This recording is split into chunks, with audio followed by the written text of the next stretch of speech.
It's time for Fully Threaded Radio.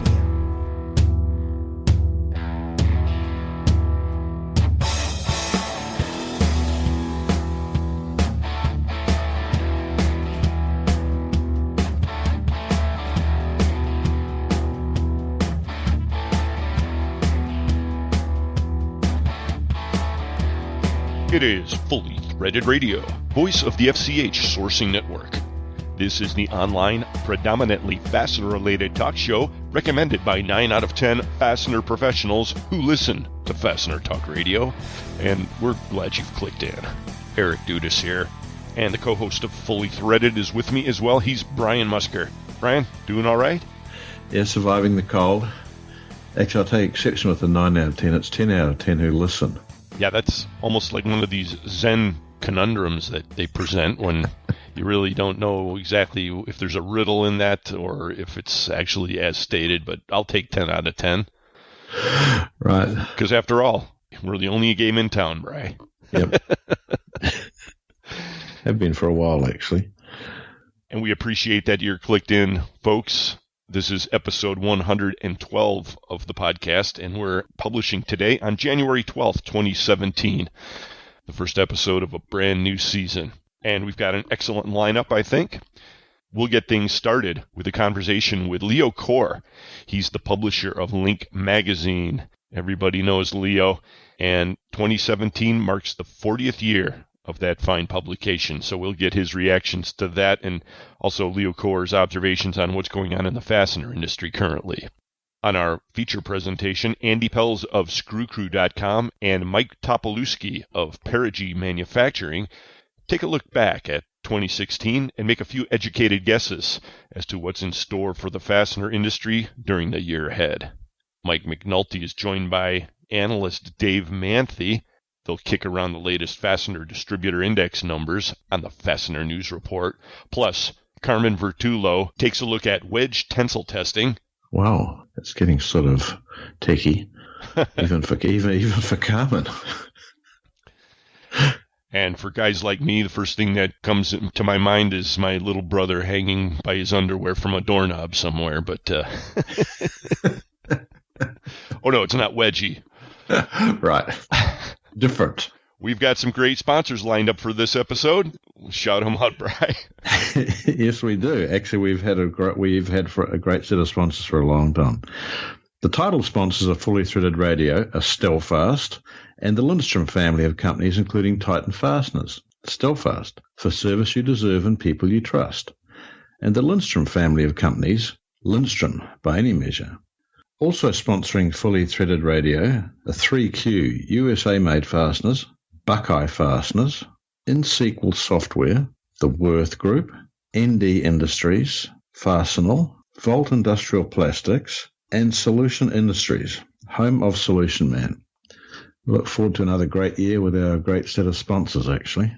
You got that right, Bri. Let's take a moment to welcome 3Q, our newest sponsor. Bri, you cut a commercial for them earlier in the week. We'll be playing that during the episode. They're a good bunch of guys. We've been talking with them for a while. They've been really making a name for themselves since 2008. If you get out to their website, which is 3q-inc.com, one interesting thing about this company is that they did partner with a cold header. And so a lot of these special cold form parts that you might be looking for a supplier for are readily available from 3Q. We hope you'll take a look. Yeah, Mark's a very long time and fully threaded listener, but he's very recalcitrant. We haven't actually been able to get a microphone anywhere near him.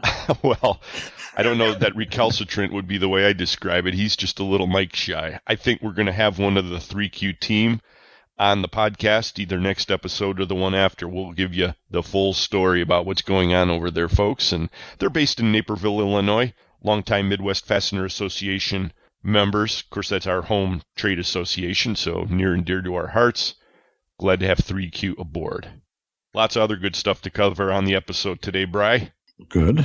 Well, that's as usual for us. Thus, the 9 out of 10 fastener professionals. Okay. And we'll be right back to put a wrench to this one right after this. It's Fully Threaded. They're like more cowbell for the fastener industry. Brian and Eric. Fully Threaded Radio. What's the real value of Lindstrom? You probably know us as a leading specialty fastener master distributor. But what really sets us apart is a commitment to providing added value for the distributors we serve. Over the years, we've developed a solid foundation of value-added specialties, including hard-to-find products, expertise in secondary processes, in-house manufacturing, technical services, and unique inventory management programs. As we continue to expand, Lindstrom is focused on a single goal: to bring our distributors the perfect combination of convenience, flexibility, value, and choice, to be the source for everything distributors need. When you need something special, turn to Lindstrom. To learn more about Lindstrom and our expanded brand of value-added products and services, visit LindstromFastener.com or call a sales representative at 1-800-572-5550. Lindstrom, by any measure.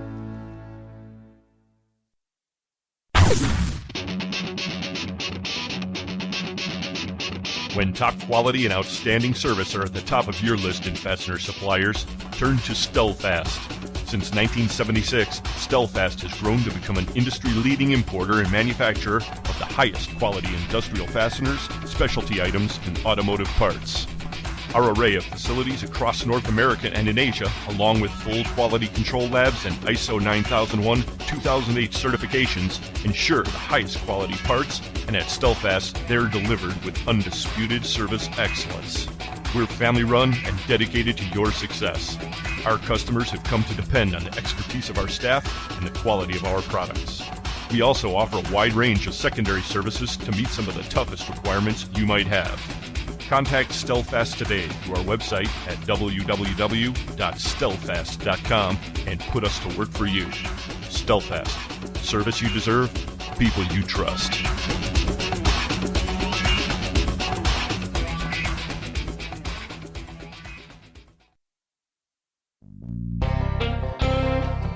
Searching for a quality supplier of cold form parts in the new year? Then you should give my friends at 3Q a call. Hi everyone, it's Brian Musker, and if you're a distributor handling shoulder bolts, double end studs, weld studs, knurled bolts, or other cold form threaded fasteners, then the people at 3Q will provide you the highest quality products with an outstanding customer service.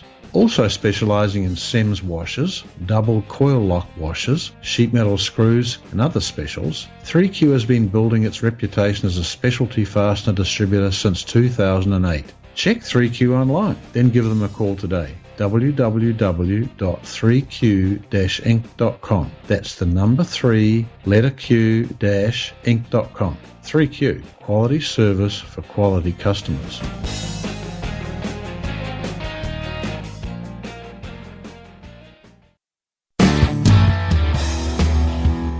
This is Kevin Chavis with Star Stainless Screw, and you are listening to Fully Threaded Radio.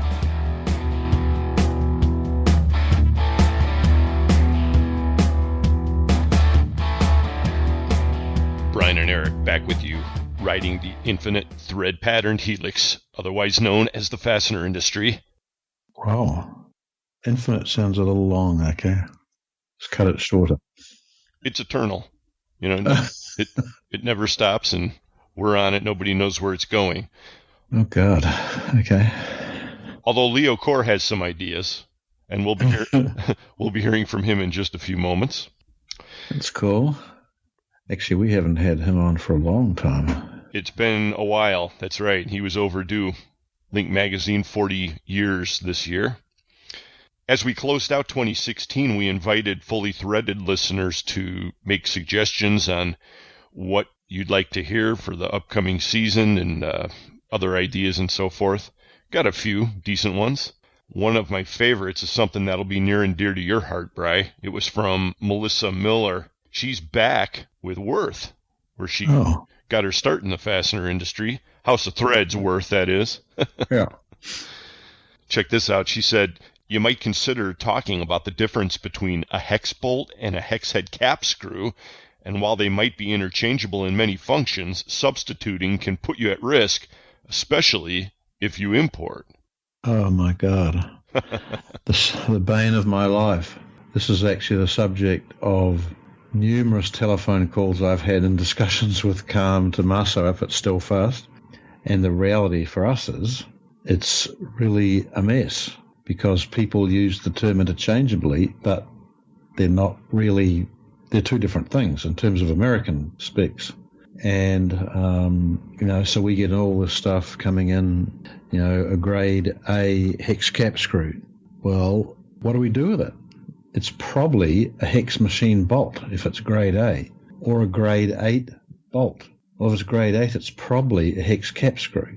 It's not as straightforward an issue as it would seem, is it? No, it's a sort of a mess. And you could get, in my discussions with Stillfast, you can import actually a grade 8 hex machine bolt. It could be made.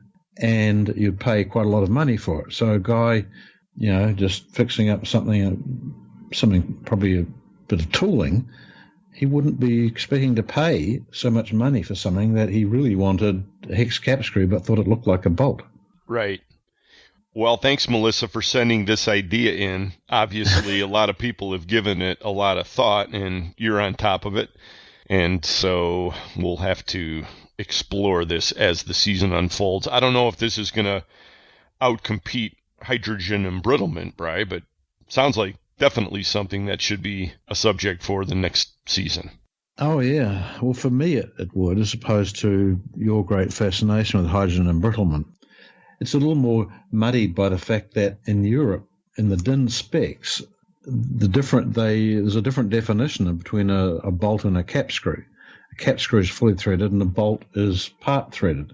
Whereas in the US, it has to do with the underside of the head, and that's the problem in even, European people searching on FCH. They're looking for bolts when they're really looking for what Americans would define as, call them cap screws. That's precisely the gist of the question. So, yeah, again, we'll keep this at the forefront. Brian, you mentioned FCH. People by now largely realize that we're the people who bring the fastener industry the FCH sourcing network.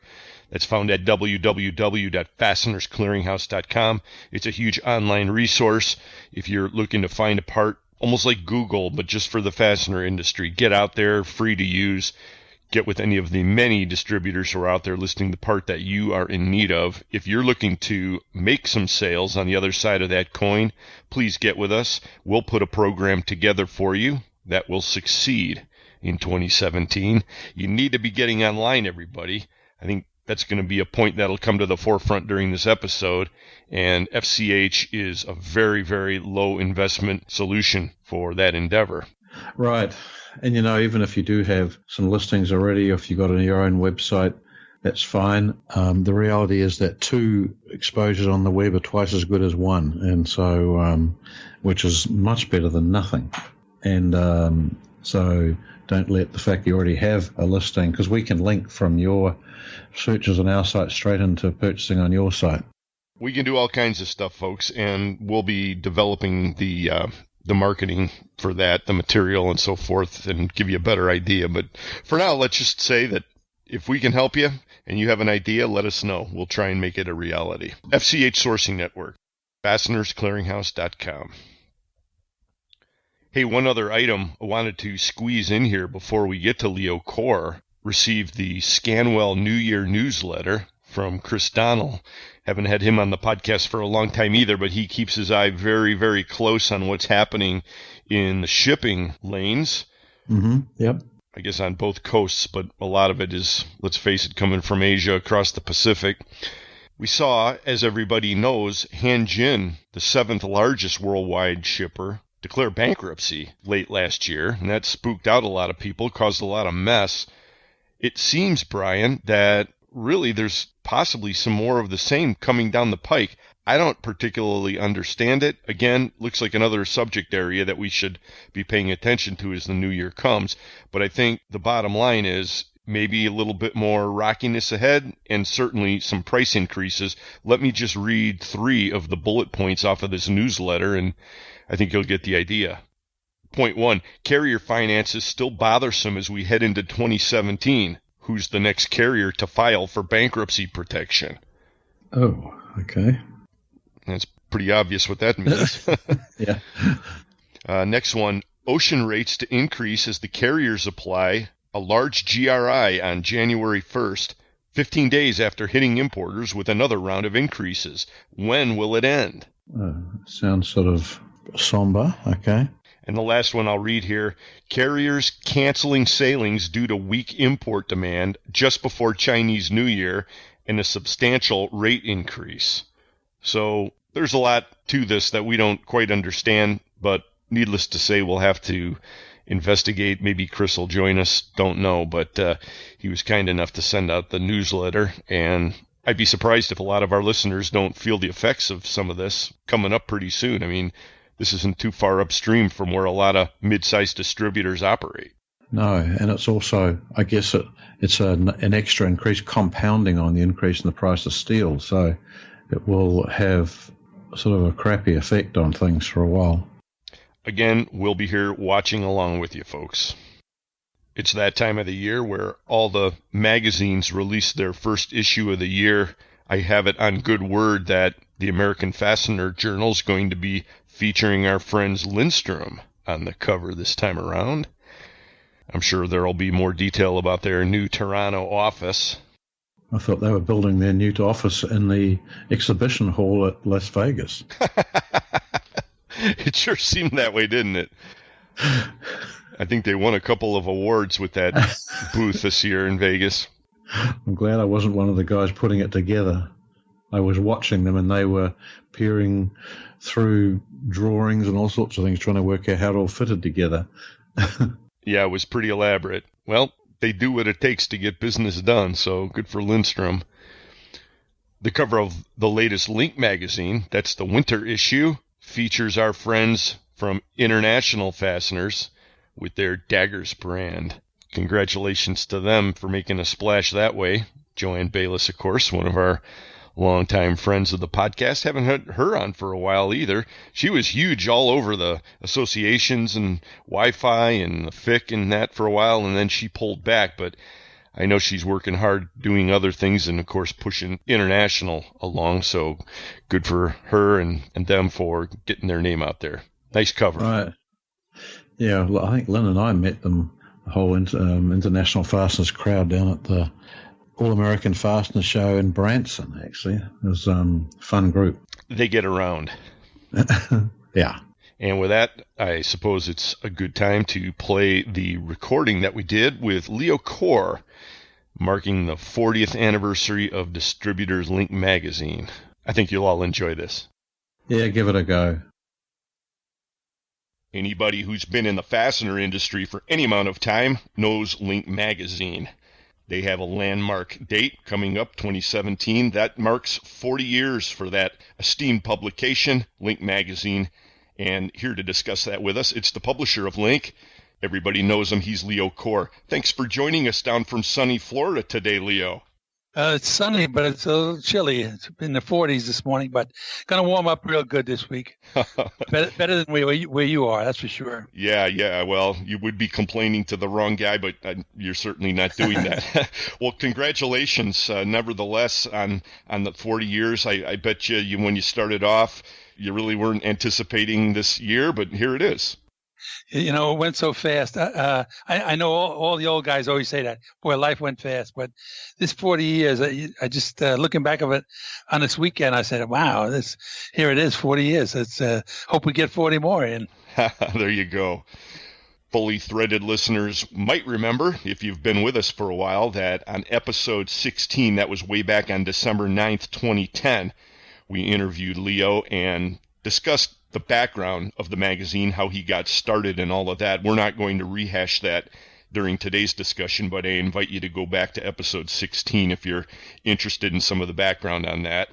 I will ask you this, however, Leo, over all these 40 years, I mean, you've covered a lot of ground, you've evolved the magazine. I mean, is there any episode, I'm sure you have a million of them, but is there anything in particular that stands out, a story or something you'd like to share? Well, I think looking at the 40 years, the one writer we have, Bengt Blendoff, I think everybody in the industry knows him by now, and he's been a mainstay of our magazine. Great articles, great technical articles, and just been a great guy over the years.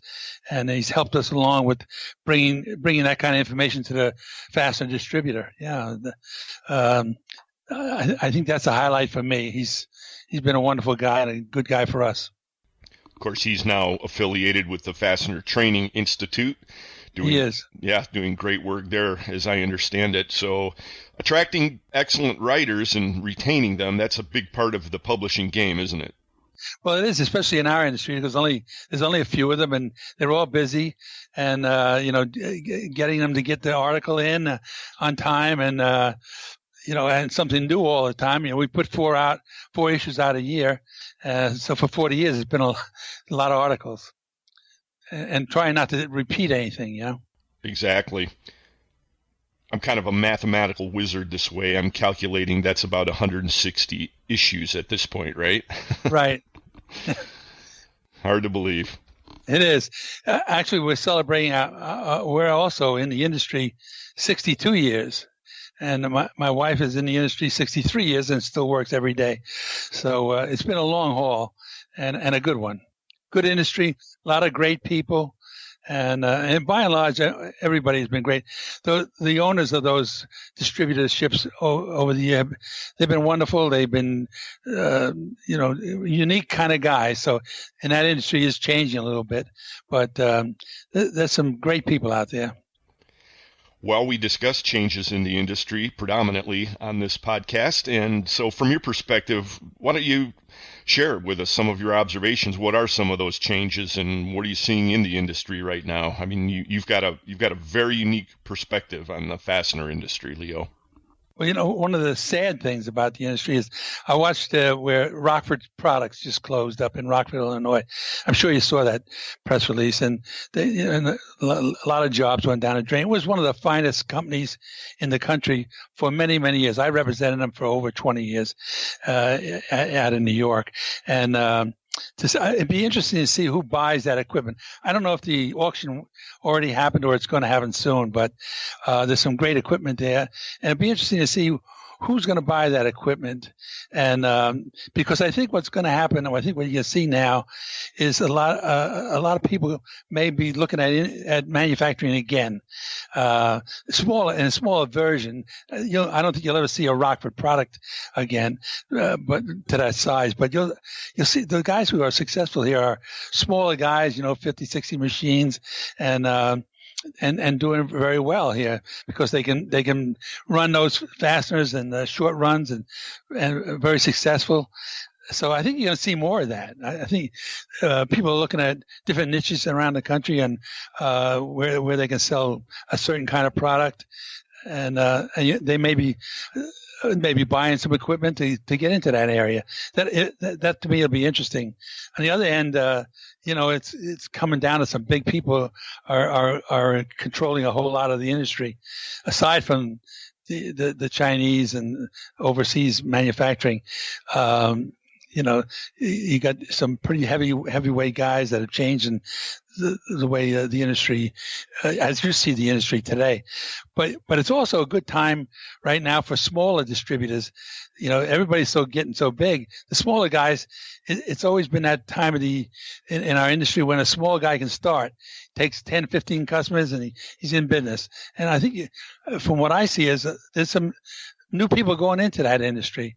How big that'll get, people who have knowledge and have small customer base that'll follow them.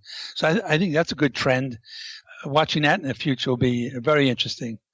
That's very interesting that you mentioned that, Leo, because we talk a lot about consolidation. Of course, that's been a huge trend. It has been. Sure. And but what you're saying is that you still see opportunity out there for small niche guys to get out there and develop a business where they can put food on the table and be successful. Well, absolutely. I mean, if nothing's going to stop the flow of product coming in from the Orient, but, with the freight is going to go up, lead times are going to go out, and it's an opportunity for people to get into the manufacturing here on a smaller level. So on the manufacturing and the distribution side, you see opportunities for smaller guys. And I think you're going to see some distributors going into buying some equipment and on a really small level, making some products that they have customers for, and maybe longer runs that they can make here and make it so that it's price-wise okay. Well, that's interesting.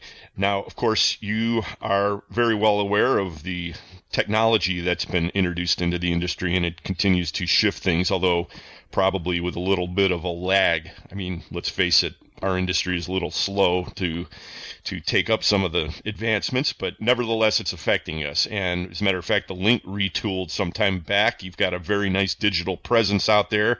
I know Tracy's always busy with your social media and so forth. And a lot of these smaller distributors that are in fact popping up are heavily utilizing the web. What do you think of all that? I think that's where, in a lot of cases, that's where it's going.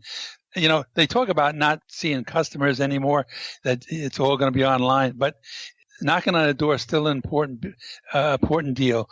Making relationships with a company that you couldn't call on, and that's how people like Fastener have done it. They put a little warehouse right next to a customer, and they're knocking on that door every day. That's still a good way to sell. And even though the internet, you see what's happening on the internet and into many other products, but still it needs that guy that knows, has the know-it-all, where you buy product, how do what does it use? Engineers are still putting stuff on their prints that really aren't necessary, and the fastener distributor is the guy who says, look, here's the alternative if you can get around it. So that's a need that's not going to go away. So you see a blend, that personal touch, you think that's going to remain, but it can be further enabled using technology. Is that what you're saying? Absolutely. Absolutely. I know a lot of salesmen are saying nobody wants to see me anymore, but it's always been that way. People are busy, and you just got to be persistent, keep knocking on the door. And then combine that with the internet and emailing people and saying and appointments. That's important. So I think it's not as it's always been a problem in the past to make these calls, but I think it's an important part of our industry. If you can develop a relationship with a customer, it's a lot better than a one-liner on an email. Maybe I'm old-fashioned, I don't know, but that's the way I look at it. Well, you've been at it a long time. I have. Maybe too long. Never. Now, with technology impacting the industry, what about publishing? I mentioned a moment ago that Link got a facelift, or I should say you got a very nice online version of the magazine. Do you see digital supplanting the hard copy of Link anytime soon or ever? I don't think ever. It's interesting. We have that digital presence, and we get 50,000 hits, and they only stay on there for 2.5 minutes, 3 minutes on average. So, and they love the print. We talk to our people. They love the print. So it's a combination. I think they like to go on the digital, but they want the print there for reference. And I mentioned this once before to you. You go to distributors around the country, they'll have 5-6 years of our magazines on their desk. And that's why we put the extra paper, the extra weight, the extra cover so it holds up, because people save our magazine. They're looking for advertising, they're looking for articles. So it's a saver. So I think print's going to be here for a while. I think we've been hurt. There's no question that print's been hurt to some degree, but I think in our industry, it'll always be here. Well, it's true. Every time you go to a distributor to make a visit, they're in the reception area, and then you go back into the offices, and they're here and there on people's desks and things, and stacked up, like you said. So that's true. And one thing with digital, unlike a magazine, you can't put a fold out on a computer system. That's right. That's exactly right. Yeah. I notice some of the overseas magazines have done that, put the fold outs, 2 and 3 fold outs on one, so I don't know how that's going to work on the digital. Yeah, I got some ideas for that. We'll talk offline. Okay. What do you see for 2017 in the industry, just in general? What's going on, Leo Coar? Well, I think after last year, which wasn't the best year in our industry, I think we're going to be in for a good year. I was at the show in Vegas. I didn't get a chance to see you guys at the show. We were so busy. I never left the booth for 2 days. But I think that everybody's optimistic about next year. There's a lot going on. There's hiring's up. You can see that on both our level and in the national level. So I think it's going to be a good year. I don't base that on anything other than a good feeling about it. Well, we'll take that, and you've got a lot of history behind you, so you've seen a lot, and so you know what you're talking about. And you're right, your booth was swamped, because every time I walked by, I figured, well, I'll catch him a little later, and that little later never came. The day was over. The 2 days were over. I can't believe people say, "Well, you at the show?" Yeah. Well, we never got around. It was a good show. I think the new owners are going to do really well. The new owners of the show, I think they're going to do really well. They know how to produce these shows to get them bigger and bigger and entice more people to come. So that was a great show. A lot of positive reviews, that's for sure. Leo Coar is the publisher of Link Magazine. Once again, get back to episode 16 of the podcast if you'd like to hear some of the backstory. We did a little bit more of an extended conversation on that subject, but they're marking 40 years in business this year.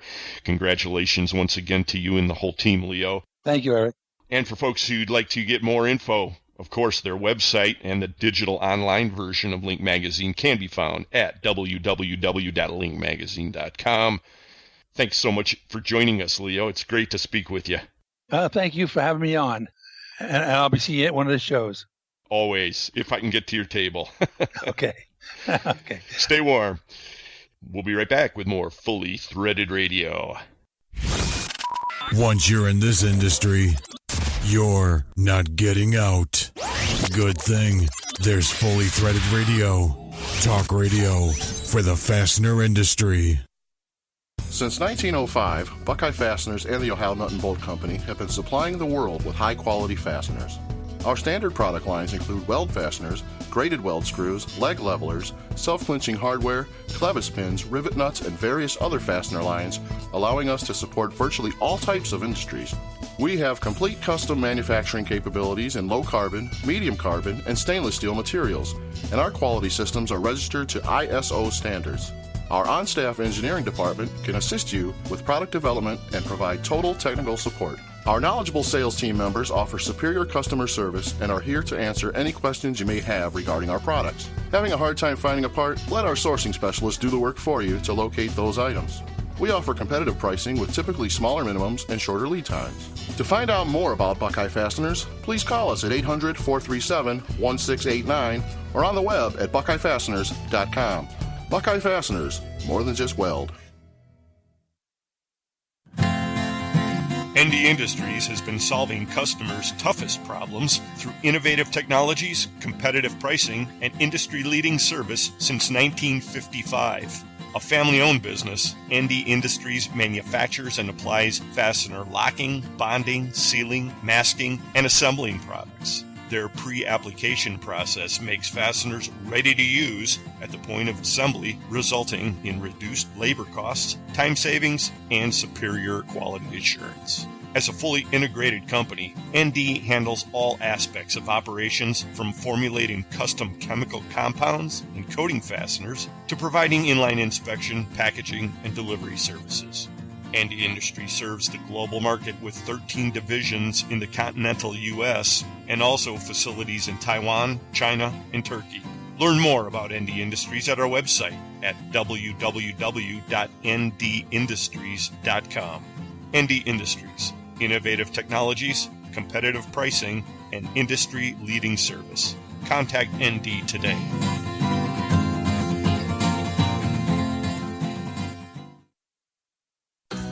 How do you make the top name in packaged fasteners even better? Combine it with one of the best-known names in the fastener business. Announcing that Titan Fasteners is now a proud part of Lindstrom. For more than 50 years, the Titan name has provided distributors with experience, technical expertise, and full customer support in every package that's shipped. For fastener needs in in-plant maintenance, industrial and construction, MRO and automotive, fleet, farm, building and grounds. Available by the box, keg, or pallet. Titan means packaged fasteners, and Lindstrom means choice, flexibility, and value. And together, we now offer more than 133,000 SKUs. For value-added fastener solutions in metric or inch, turn to Lindstrom and Titan Fasteners. To learn more about Titan Fasteners, visit titanfasteners.com. Lindstrom, by any measure. To speak with a sales representative, call 1-800-789-8112. I need 5,000 3/4 10 by 9 and 3/4 grade 8 zinc yellow tap bolts right away, but they're not a standard size. Solution Man Ken. I carry a wide variety of sizes and I can quickly cut them to any length. See Solution Industries' website for details at solutionind.com. Using your bare hands? I do use a saw and smaller parts, actually. This is Tom Bohr from the Cambridge Corporation. You're listening to Fully Threaded Radio.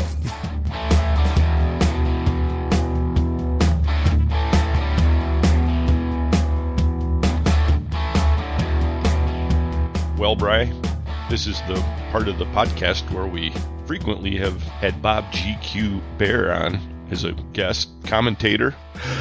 Right. This time, though, we're going to extend our congratulations because he's all over the news, all over the Fastener News, that is.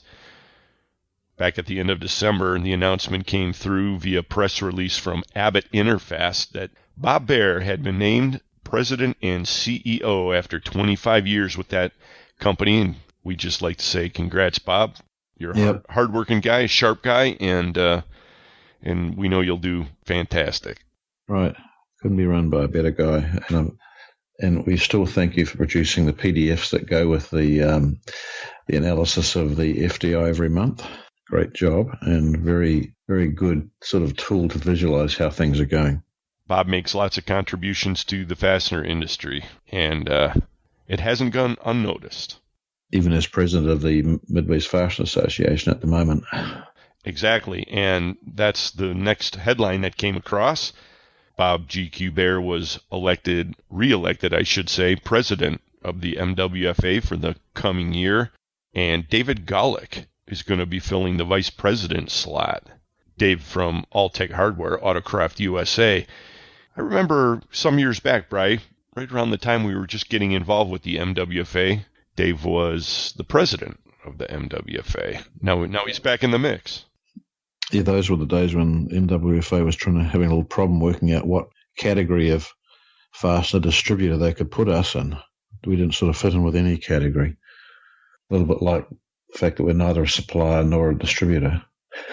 No, but we're guys who dependably show up to the events and buy other people drinks, so I think we had an in right there.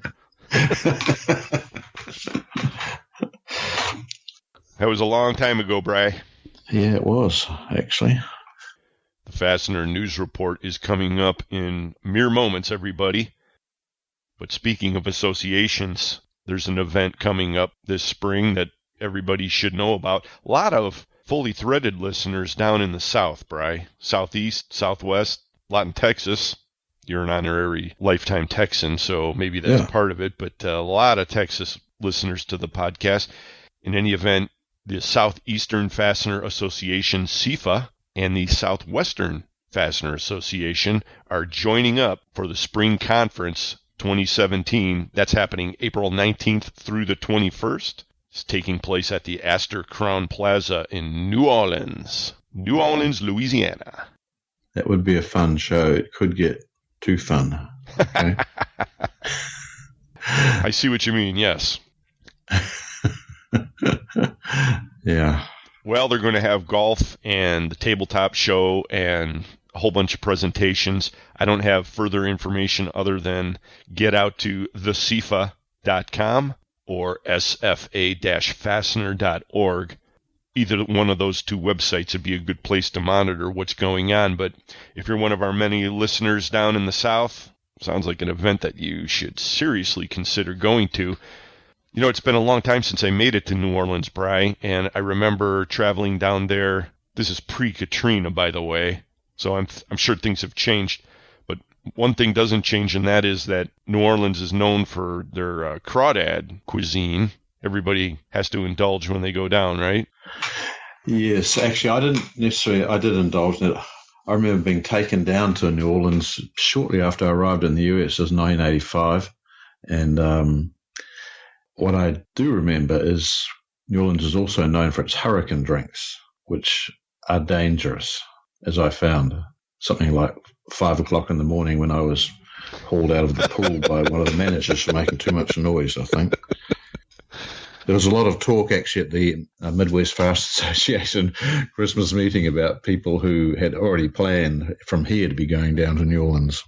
It's a very interesting city, and you can have a lot of fun there. You just have to be careful you don't have too much fun. Next morning is a little difficult. Well, I know a lot of fastener business will get done, but other kinds of business as well. And in a city full of danger, yes, the hurricanes are a dangerous drink. Getting back to the crawdads, though, yeah, I took a look at NewOrleansRestaurants.com because I thought I remembered that there was a typical season for the crawfish, and I guess it's kind of loose, but in reality, if there is a season, it's pretty much regarded between March and June. So this event will hit really at the peak of it. Yeah. And you should get out there and try some amazing crawfish while you're down there for that event and report back. Yep. Yeah, I can remember being instructed. Our whole table was by a great waiter we had at some place. It was the Coar or something, five sisters or something, and how you ate a crawdad really in a restaurant in New Orleans. And it was not with a knife and fork, as my British upbringing would have suggested. No, there's a precise etiquette. Right. This one recipe I'm looking at points out that it serves either 8 people or 3 Cajuns. So that should give you an idea about what the etiquette is like, at least the local etiquette. Oh, yeah. But don't miss the SIFA and Southwest Fastener Associations teaming up for their spring conference, April 19th through the 21st. The Fastener News Report's coming right up, folks. This time it's sponsored by Volt Industrial Plastics and Fastenal. We're always very interested to hear what you have to say. Get with us anytime. Our email address is ftr@fullythreaded.com, and we're out there on Twitter. The handle's fullythreaded. You don't hesitate to give us suggestions on different sort of interesting things or things that you think could be interesting to other people in the industry. Or crawdad etiquette tips. Yeah. Or how not to drink too many hurricane drinks. And with news about screws that you can use, here's Mike McNulty.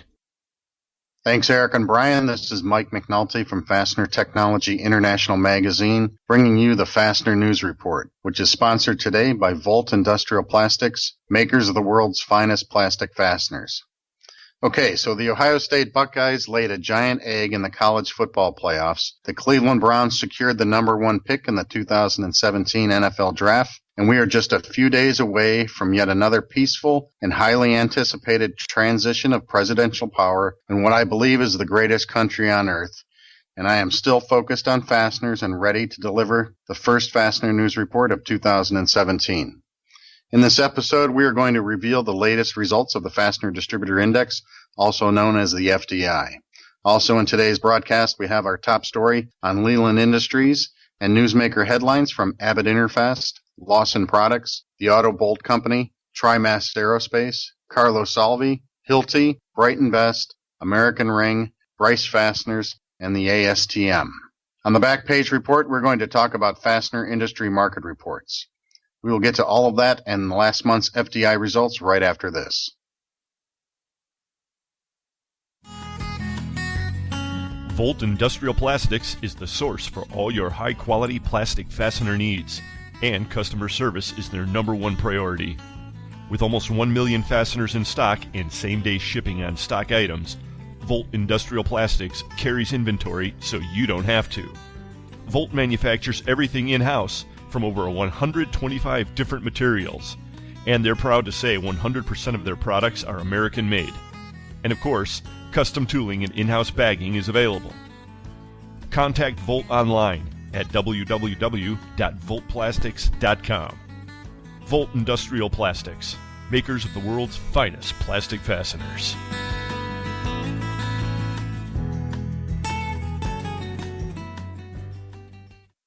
For a selection of hundreds of thousands of fasteners, check out your local Fastenal store or Fastenal.com. We can stock domestic or internationally sourced product locally and keep your bin stock filled for you at no additional expense. We are a 9001-2008 certified company that's made a huge investment in quality control so you don't have to.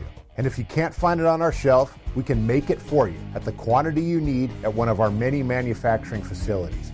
Learn more by contacting your local Fastenal store or visiting Fastenal.com today.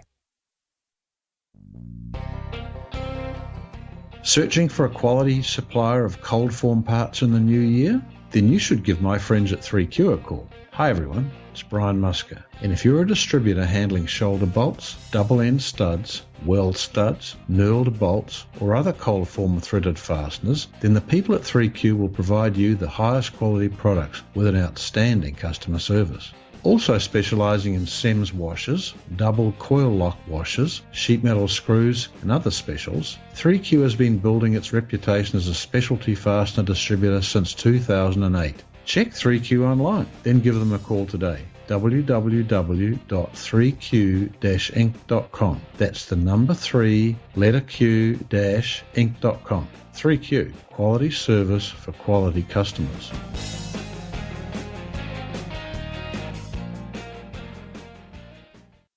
You're listening to Mike McNulty's Fastener News Report on Fully Threaded Radio.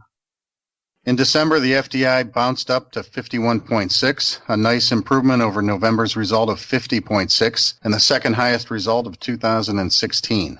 Fastener Distributor Index data is collected and analyzed by the FCH Sourcing Network, the National Fastener Distributors Association, and Baird. The FDI seeks to identify demand, pricing, and outlook trends within the American fastener distribution industry. To get some insight on this month's results, we talked to Dave Manthey, the FDI analyst at Baird. Hi, Dave. Thanks for joining us on the Fastener News Report. Hi, Mike. Thanks for having me. So the results were pretty good. I would say, a good way to end the year. And what do you think about the FDI bumping up to 51.6? Yeah, absolutely. The December seasonally adjusted figure of 51.6 was up about 1 point over November, which was 50.6. It's in expansionary territory, of course, north of 50. For those that follow this, but this is a diffusion index. So when we do the analysis, it comes out neutral would be 50. Anything above 50 signals strength. Anything below would signal weakness. I like to think of it like when you go to the eye doctor and they say, is it better or is it worse? You like A or B? It's sort of, if it's above 50, it's good. If it's below, it's worse. And over time, it should correlate pretty directly with what's going on in the broader fastener industry. So, yeah, 51.6 a good reading. And in fact, December's reading of 51.6 was the second highest that we saw throughout all of 2016, second only to August, which was at 53.1. Yeah, I think it was a good way to end. And one of the things that jumped out to me in the report was when people looking at their outlook for 6 months down the road, only 5% expect it to be lower, which means 95% expect the same or higher value. So looks like a lot of optimism out there. What are some of the detailed numbers tell you? Absolutely, yeah. I think the respondent commentary was generally more optimistic as we exited the year. And if you think about as we worked our way through 2016, and we talked a little bit in the latter half of the year in our commentary about a sawtooth pattern. It kept bouncing above and below 50, sort of signaling a flattish type market, which is very consistent with the results of the public distributors as well. But having said that, if you look at the second half of 2016, the FDI was above 50 in 4 of the last 6 months of the year, including November and December, which would imply that conditions were better exiting the year than they were as we entered the year. When you look at the commentary, yeah, definitely a more optimistic tone. This post-election optimism continued. We did hear that 95% of the respondents are expecting higher or stable activity over the next 6 months. And I think a lot of that, when you hear the commentary and just general attitudes that people have about the economy, it tends to lean towards the potential for inflationary, pro-growth economic policies and infrastructure spending driven by the incoming Trump administration. So overall, I think definitely as we enter 2017, the FDI is signaling a pretty positive stance. As it relates to some of the data underneath that, so thinking about the sales and inventories and employment, on the sales side, 67% of respondents saw better or unchanged sales, so a pretty good tone there. Inventories at the customer level, only 13% said that inventories were too high, 31% too low, similar to November levels, not much change there. But on the employment side, 10% of respondents indicated that hiring picked up in December. That's the highest reading that we saw in 4 months. And if you look at the December U.S. jobs report, it was a little bit below expectations, but on the good news, about 17,000 jobs were added within domestic manufacturers from November to December. So I'd say overall, the sentiment is leaning more optimistic at this point. Yeah, definitely. In the anecdotal comments, I noted there was some cautious optimism and some other people who are just not cautious but very optimistic. So we'll see. It seems to be, ending the year on a good note and moving forward. There's a lot of high hopes for the coming year. Now, you mentioned data from some of the public companies like Fastenal, or the ones you're covering. I know you cover Fastenal, Grainger, and MSC. What kind of things are you hearing about these folks? Sure. The most recent data point that we have is just today. MSC Industrial reported their November quarter results. December daily sales growth at MSC overall, and MSC just generally is an industrial distributor that leans toward heavy manufacturing. Probably 70% of their sales are to durable goods manufacturers. They sell a lot of metalworking and cutting tools. But the daily sales growth rate that they saw in the month of December was up 4.1% year over year, and there was some positive factors in terms of holiday timing and some equipment sales, which may not repeat, but when you peel back the onion, that was the first positive reading in any case that they've seen in 17 months. So clearly a much better indication, and the stock today was up about 8%, so Wall Street clearly views that as a positive outcome and a possible inflection point as it relates to some of this heavy equipment manufacturing in the U.S. Fastenal's results have been a little bit more lackluster. I guess the November daily sales growth, which is the most recent data point we have from them, was up only 1.2%, and that was down from October, which was a little bit better at 3.9%, so choppy, but with a downward slope at least through November. And Grainger, they're scheduled to report their results for the December quarter on January 25th. Our forecast is for growth of 0.1%.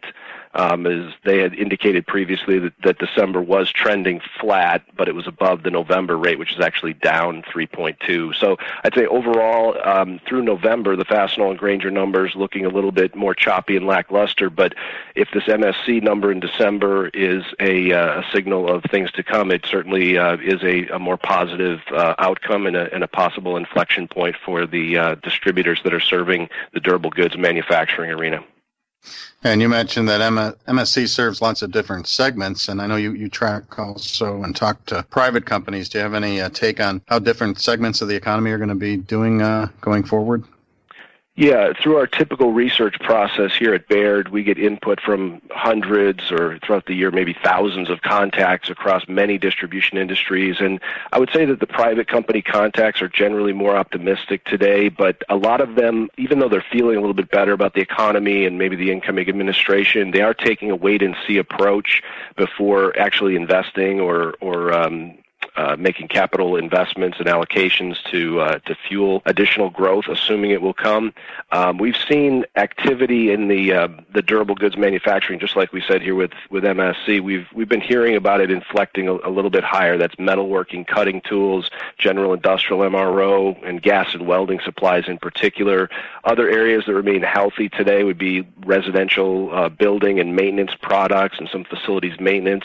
And then finally, the non-residential construction categories. It's been a little choppy as we've moved through 2016, but in the fourth quarter, as we've had our conversations with private companies, it seems like we may have seen a little bit of weakness among electrical and datacom distributors in the fourth quarter. I would say it's probably more a seasonal matter than it is a cyclical event, and we would expect continued modest growth in non-residential construction into 2017. All right, sounds good. Yeah, it's interesting. You mentioned that some people are, waiting and seeing about making big capital investments, and we're kind of hearing that anecdotally too at some of the trade shows that we go to. That the people that are selling bigger equipment. So that's an interesting tie-in. How about general economic data for the future, 6 months, 12 months down the road? Sure. As we look at the setup here and think about what the world looks like today, that the ISM PMI is 54.7. That's up for the fourth month in a row and really the highest level that we've seen since late 2014. Underneath the surface there, too, the new orders and the production components of the index were both above 60, signaling some pretty strong trends there. Construction spending in general, that's the data from the Census Bureau, up about 4.5% year over year in November. Now, residential continues to be pretty strong, up about 8%, and single-family is now outpacing multifamily, which reverses a recent trend that we've seen here for over the past year. The one negative, I would say, is that when you look at the category of manufacturing structures specifically, they're down 10% year over year. Not that that's much different from what we've seen lately, but certainly maybe a slight negative as it relates to the outlook for manufacturing. But industrial production in general still down a little bit, down 0.6% year over year. That's the 15th negative reading since September of 2015. You've got some weakness among motor vehicles and machinery.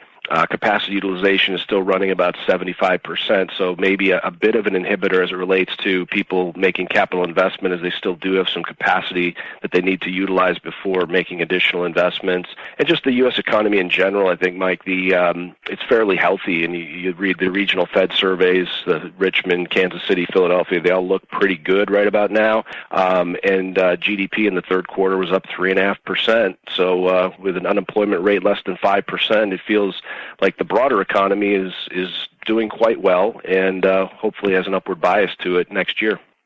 Well, that would be good and welcome to see. Now, people that regular participants in the FDI survey probably know your name, that you're the author of the report, that they actually get the multi-page report, but some of the listeners aren't familiar with you and with Baird. So I thought maybe we'd wrap things up by, you can tell us a little bit about Baird and well as what is new for the FDI in 2017.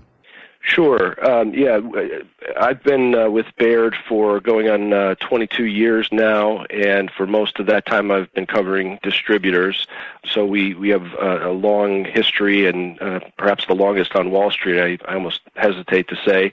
But since we've transitioned the FDI over to the Industrial Distribution Research Team here at Baird, we do hope to have some new content as we enter the new year. And the one thing that I'll mention here today, it's a little early to talk about specifics, but we've taken some of the data and tried to come up with what would be more of a forward indicator. So the FDI, as it stands today, it's telling us here's what happened in the month of December, and it's very relevant to the trends in the fastener industry. But we were thinking, would there be another way to analyze the data to come up with something that looks at the next 3 months or 6 months that goes beyond that question that is specifically asked of respondents? And what we've come up with is a three-factor index. It's comprised of, number one, the respondents' outlook for the next 6 months. Clearly, that's a key input. Second is employment, thinking that if employment is getting better, business owners, whether it's distributors or distributors' customers, hiring more people and the employment picture looking better, that's a longer-term decision and therefore should say something about the outlook for the next 3 to 6 months. And then the final input is the inverse of customer inventories. So in this case, if customer inventories look too low, that actually is a signal of future demand, meaning that those customers will need to fill those bins in order to meet the demand that they have coming over the course of the next few months. And just to give you a little bit of a preview on this, Mike, if you equal weight those three items into an index, and that's certainly not necessarily what we'll come up with, but it is one way to look at it. But based on those inputs, that index would have been something like 50 in August. It would have been 61 in November. It was 64 in December. So, again, too early to talk specifics, but the outlook certainly looks more positive based on those three specific factors that would be a bit of a forward-looking index. And we look forward to sharing more insights with you and more data as we enter 2017. Well, that sounds like a good approach and a good addition to the FDI, just making it a little bit more sophisticated. And look forward to seeing that down the road. Great. Thanks a lot, Mike. We appreciate the that you have the confidence in us to do the index, and we look forward to sharing that data with you as we move forward. Good. Well, thanks for making your debut on the Fastener News Report, and thanks for joining us to give your insights on the FDI. Appreciate it. Happy New Year. Same to you. That was Dave Manthey. The FDI number for December was 51.6. If you want to participate in the process and get a multi-page report written by Dave, visit fdisurvey.com to participate. Now for today's top story. According to local reports, Byron Nelson, CEO of Leland Industries in Toronto, Canada, said that the company is opening and expanding a fastener plant in Illinois because of rising electricity rates in Ontario, Canada.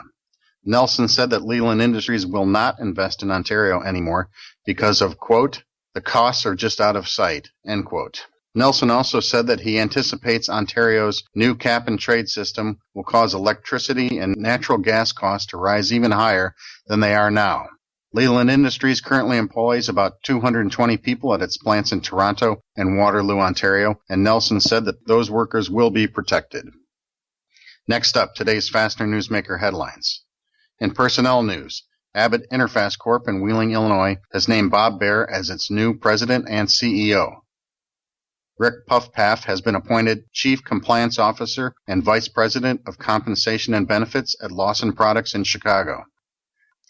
The Auto Bolt Company in Cleveland has welcomed John Rottenborn as its new Quality Assurance Manager. John Schaefer has been named President of the TriMas Aerospace Group in Michigan. Carlo Salvi's former CEO, Dr. Sergio Ziotti, went into retirement at the end of 2016. Rosa Hearn of Brighton Best International has been appointed President of the Women in the Fastener Industry nonprofit group, also known as the Wi-Fi. And Carrie Everett, current President and CEO of Hilti North America in Texas, has chosen to retire on March 31st, 2017. While Avi Khan, formerly GM of Hilti Canada, was promoted to take over as President and CEO of Hilti North America, while Martina McIsaac was named as the new GM of Hilti Canada. In acquisitions and expansion news, American Ring in Solon, Ohio, has acquired Ringmasters LLC in Massillon, Ohio, formerly known as Eaton Ring, a manufacturer of snap rings. Intercorp, an importer and master distributor of Strongpoint construction fasteners, has opened a new branch in Fairfield, New Jersey. Bryce Fastener in Arizona has added more equipment so that each of its fastener-making machines has a backup. And the Bufab Group in Sweden has acquired 100% of the shares of Montrose Holdings, a fastener supplier located in the UK. In awards news, Charles J. Wilson, an independent consultant based in Cleveland Heights, Ohio, and the former director of engineering at the Industrial Fasteners Institute, has received the Frank W. Reinhardt Award from the ASTM International Committee on Fasteners F-16. And Atlas Products Divisions of Penn Engineering in Danborough, Pennsylvania, has won First Place Supplier Award from Fastenal, the largest distributor of threaded fasteners in North America. Finally, let's turn to the back page to talk about fastener industry market reports. I don't know the actual reasons, except for maybe of all the lucrative options in our industry, but we have been hit with a modest deluge of fastener market reports relative to fastener use and production. Here are some of the highlights.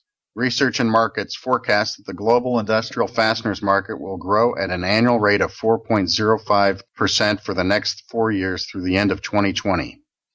Technavio Research in the UK has announced the top 5 aerospace fastener market vendors as 3V Fasteners, Alcoa, now known as Arconic, B&B Specialties, KLX, and Lisi Aerospace.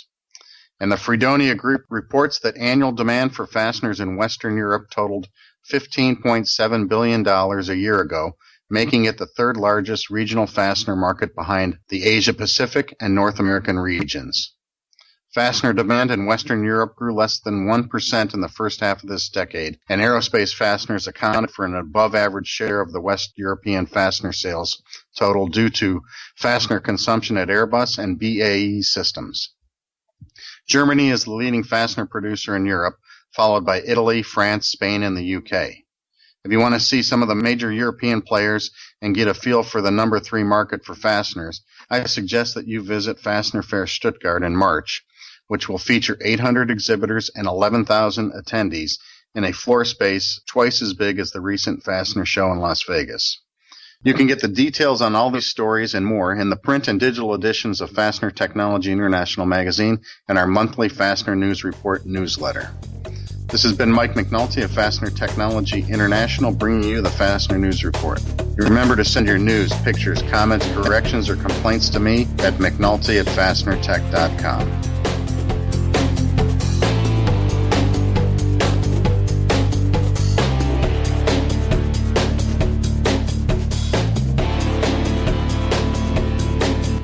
Andy Pels and Mike Topolewski are up next. It's Fully Threaded. Stick around.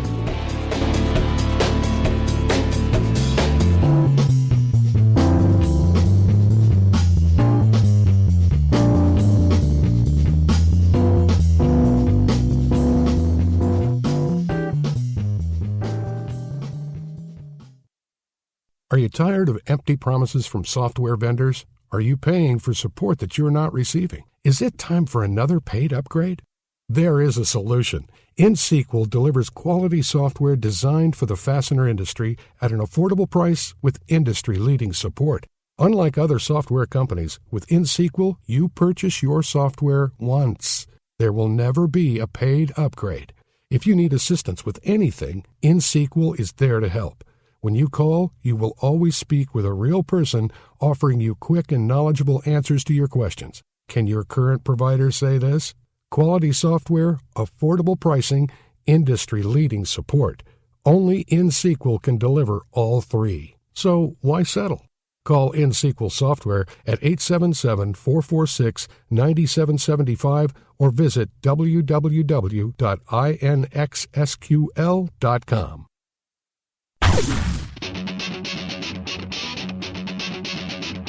When top quality and outstanding service are at the top of your list in fastener suppliers, turn to Stelfast. Since 1976, Stelfast has grown to become an industry-leading importer and manufacturer of the highest quality industrial fasteners, specialty items, and automotive parts. Our array of facilities across North America and in Asia, along with full quality control labs and ISO 9001-2008 certifications, ensure the highest quality parts, and at Stelfast, they're delivered with undisputed service excellence. We're family-run and dedicated to your success. Our customers have come to depend on the expertise of our staff and the quality of our products. We also offer a wide range of secondary services to meet some of the toughest requirements you might have. Contact Stelfast today through our website at www.stelfast.com and put us to work for you. Stelfast. Service you deserve, people you trust.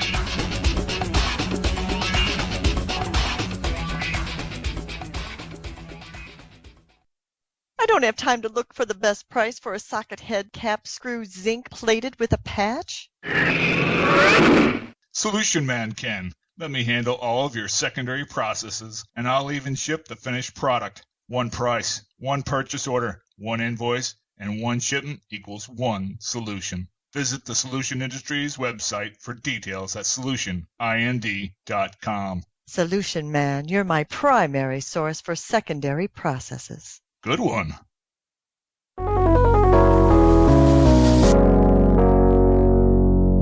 Well, hey, everybody, this is Carmen Vertullo with your Fastener Training Minute from the Fastener Training Institute and the Carver Fact Center here in El Cajon, California. Today, I want to talk to you about a test that is peculiar to fasteners called the wedge tensile test. This is one of the most common tests in all of fastenerdom, but it's also one that is often done incorrectly because certain labs, particularly those which are not familiar with fasteners, sometimes get it wrong. And when they get it wrong, the results or the consequences can be quite severe for the supplier, especially if the fasteners are already on a job site being installed. So when we return, I'll tell you more about the wedge tensile test and this particular error that seems to occur from time to time. And while we're on the break, if you happen to have one, get out your IFI 9th edition Fastener Handbook and turn to page 1145, and you'll be in ASTM F606, where it tells us about the wedge tensile test. Back in a minute. Thanks, Carmen. This is Joe Morris with the Fastener Training Institute. Welcome to 2017. We have a great year planned at the Fastener Training Institute, and from all the inquiries we're receiving, I can tell training in 2017 is a top priority for many of you too.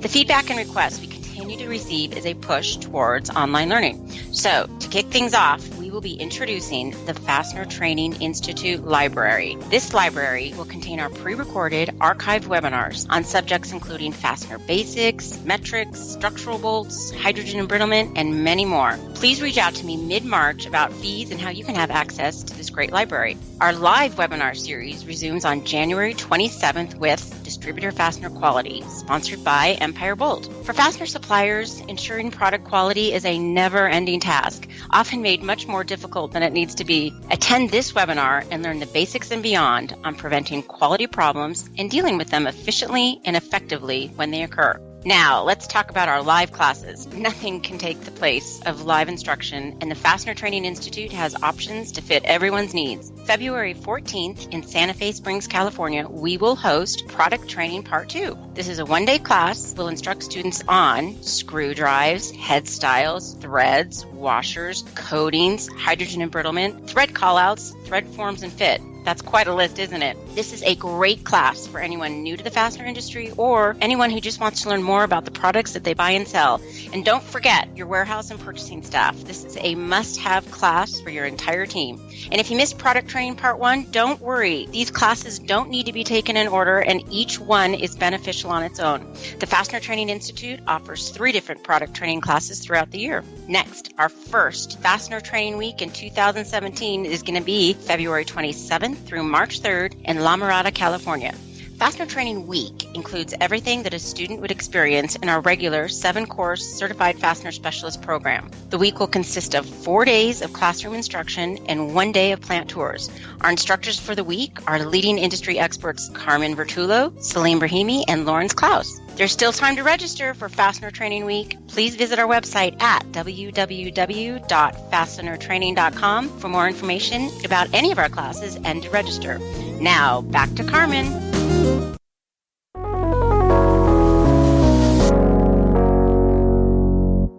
Welcome back, everybody. This is Carmen Vertullo with the Fastener Training Minute, and today we're talking about the wedge tensile test.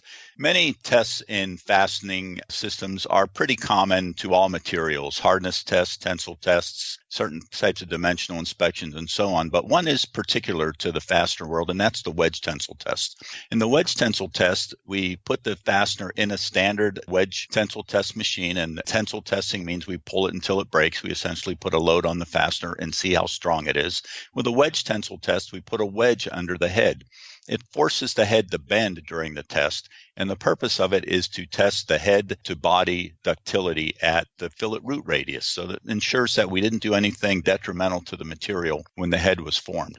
Now, these wedges don't have a very severe angle, somewhere between 4 degrees and 10 degrees, depending upon the size of the bolt.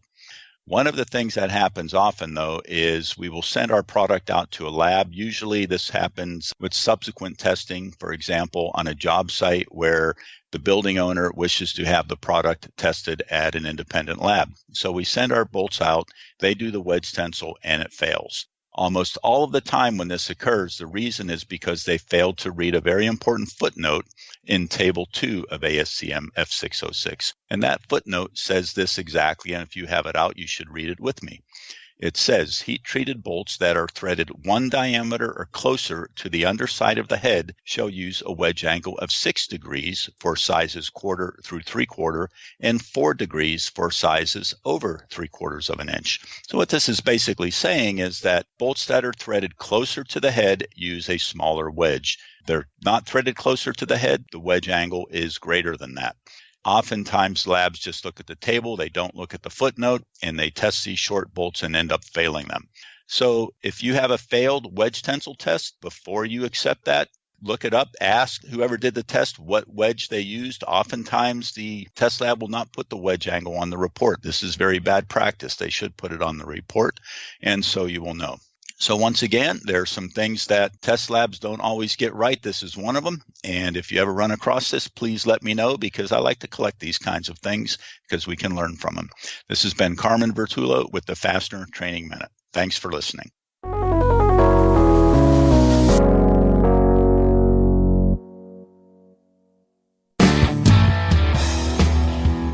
Hi, this is Bobby Wegner with Beacon Fasteners and Components. You're listening to Fully Threaded Radio.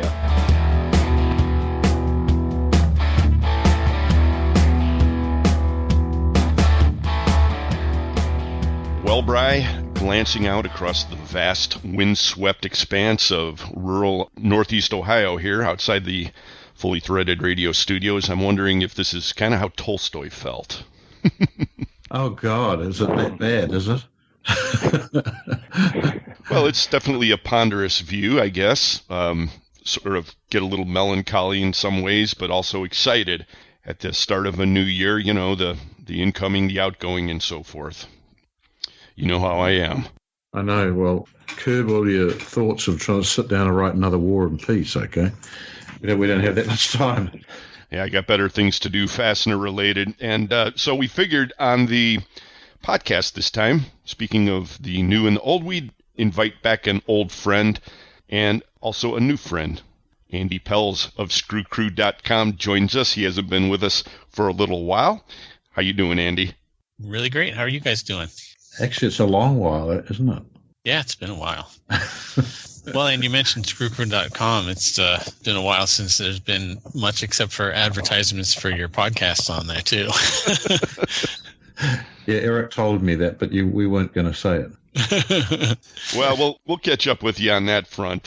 We don't know. We're going to inspire you, but we know you've been a busy guy, and we're glad to have you back on the podcast. Yeah. Mike Topolewski with Perigee Manufacturing, based out of the Detroit area. He's with us as well. He's a new friend of the podcast, and so glad to get you on board here. I know it was last minute. Thanks for coming on. Well, hello, gentlemen. Big fan of the show. I greatly appreciate the opportunity to talk with you and see what's shaking in 2017. Oh, no, we're talking to you. You're going to be telling us that. You've listened to the show. You know we don't know stuff like that.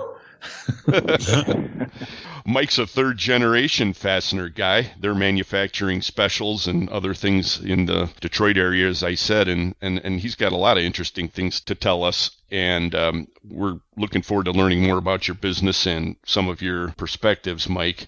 Great. We look forward to it as well. There's a lot of change, as we all know, and even in our industry, there's headwinds and tailing winds, and it's interesting to see how it's going to shake out.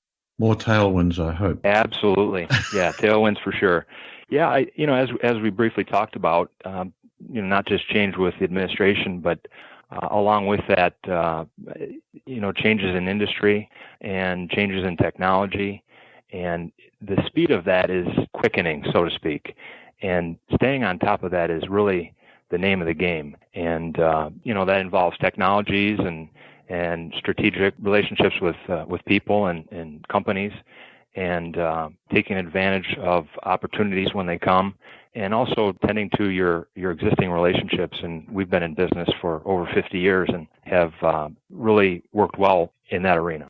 Well, Perigee, as I said, is a manufacturer of specials, and being in Michigan, you're really, really in the catbird seat for seeing what kind of changes, if any, experiencing those tailwinds we were hoping for might be out there. That was a kind of a broad brush. Give us a little bit more detail, please. Sure. So we're, as you mentioned, a domestic fastener manufacturer, mostly internally threaded, specialty and standard nuts in various configurations. And so in our industry, the import market, and we're a domestic manufacturer, we work in that arena. So we have found our niche, and you have to know exactly what you're doing, and then you do it well. And so the changes are many. There's certainly with the steel pricing, the way it was in the last few years and where it's going.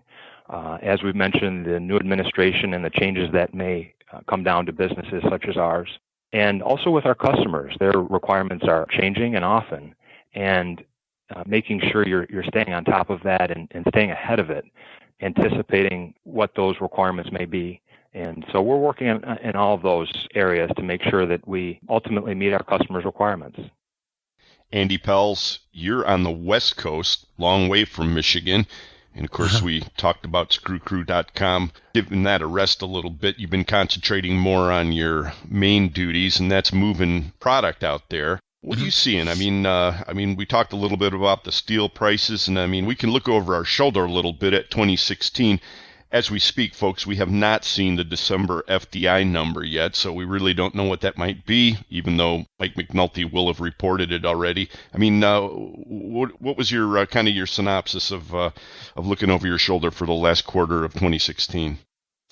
I guess the last quarter, since the election, I think, is significant in people's attitudes, at least, about what might be coming up or what chances we might be willing to take. We were all holding our breath, I think, for about the last year, just kind of waiting to see what was going to happen. And now that we have some idea, at least what's going to happen, 2017 is going to be very interesting and probably crazy. But I think everybody kind of agrees that if you were thinking about taking on some capital expenses or just trying something new, that this might be the year to do it. We'll see what really happens politically and what effect that even has on all of us. But at least we're not all kind of waiting for another shoe to drop. It's just time to do what we're going to do. Yeah, true. We expect that we're in a new administration which is relatively business friendly as opposed to one we've had for 8 years, which is not. Okay. Yeah, exactly. So that's, whether you're holding your breath or not, you either had to gasp a relief or choke, okay, based on the elections. Yeah. But, and government cannot move quickly, though. It's ponderous, which is in one way is good because you can't have things turn to crap quickly. There's a huge amount of inertia in changing a government or changing government policies. Yeah, and that's the thing is now at least we're at a point where we can't expect any, like you said, any big changes to happen that will push us along. But I think everybody kind of agrees that we're at least not in fear of things that are going to hold us back. Correct. New government initiatives that'll hold us back. So it's like, hey, if we've got some ideas, we want to try some new things, new technologies, let's just go for it. Right. I think that's a great, great point, Andy. I think as someone who operates a manufacturing business like ours, the uncertainty is really something that you have to get past, and we have some certainties now in this new year. So now it's a matter of executing the plans, and first you identify, but then you execute the plans. And I think we're looking forward to seeing more of that happen. Yeah, it's in the same way that the media at least has taken on 2016 as the most awful year ever, and oh my gosh, we'll remember this year until we die. Which does anybody remember any year in their life? No, of course not. But I do think 2017 at least it's got a fresh start kind of a feel to it I think for everybody, even the people who were fearful about 2017, at least know that they've got to do something.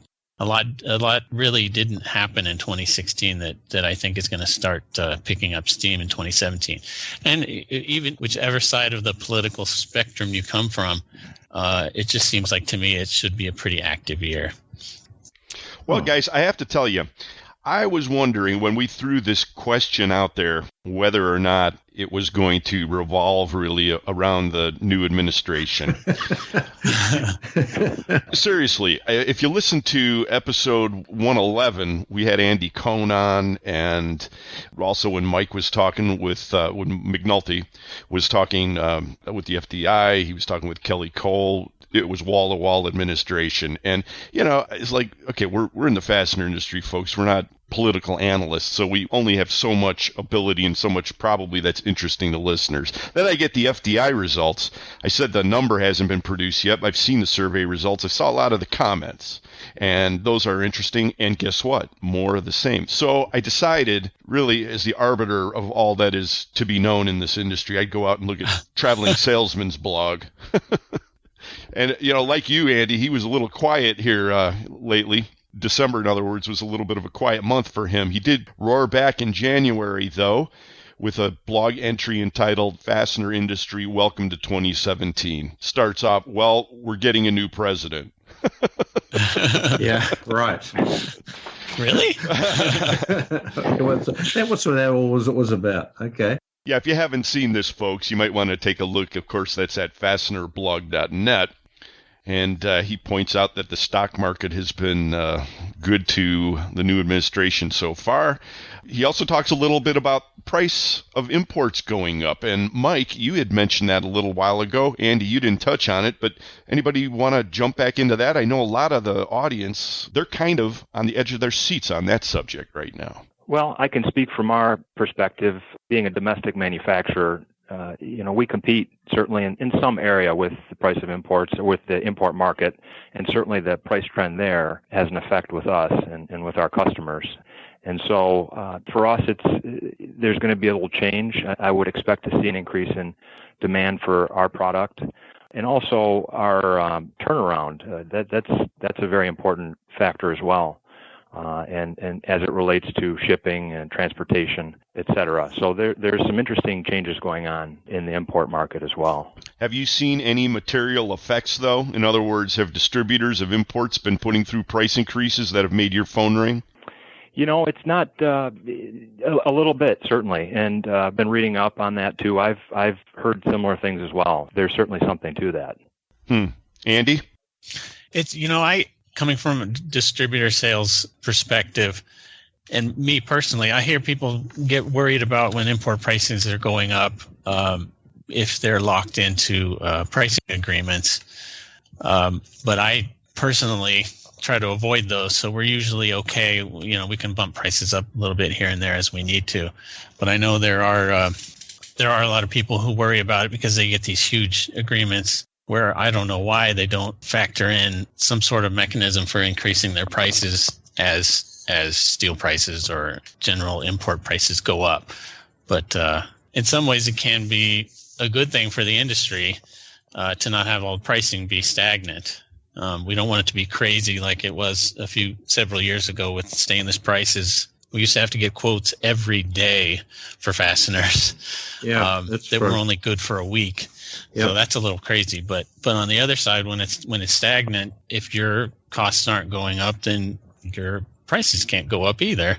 And that growth that normally happens just through inflation hasn't been happening lately, and doesn't help the industry either. That's true. I mean, as long as the price rises are sort of managed and not too high, I mean, in general, everyone's making percentages, so they all make a little more money. Yeah, that's what we all hope as we go through.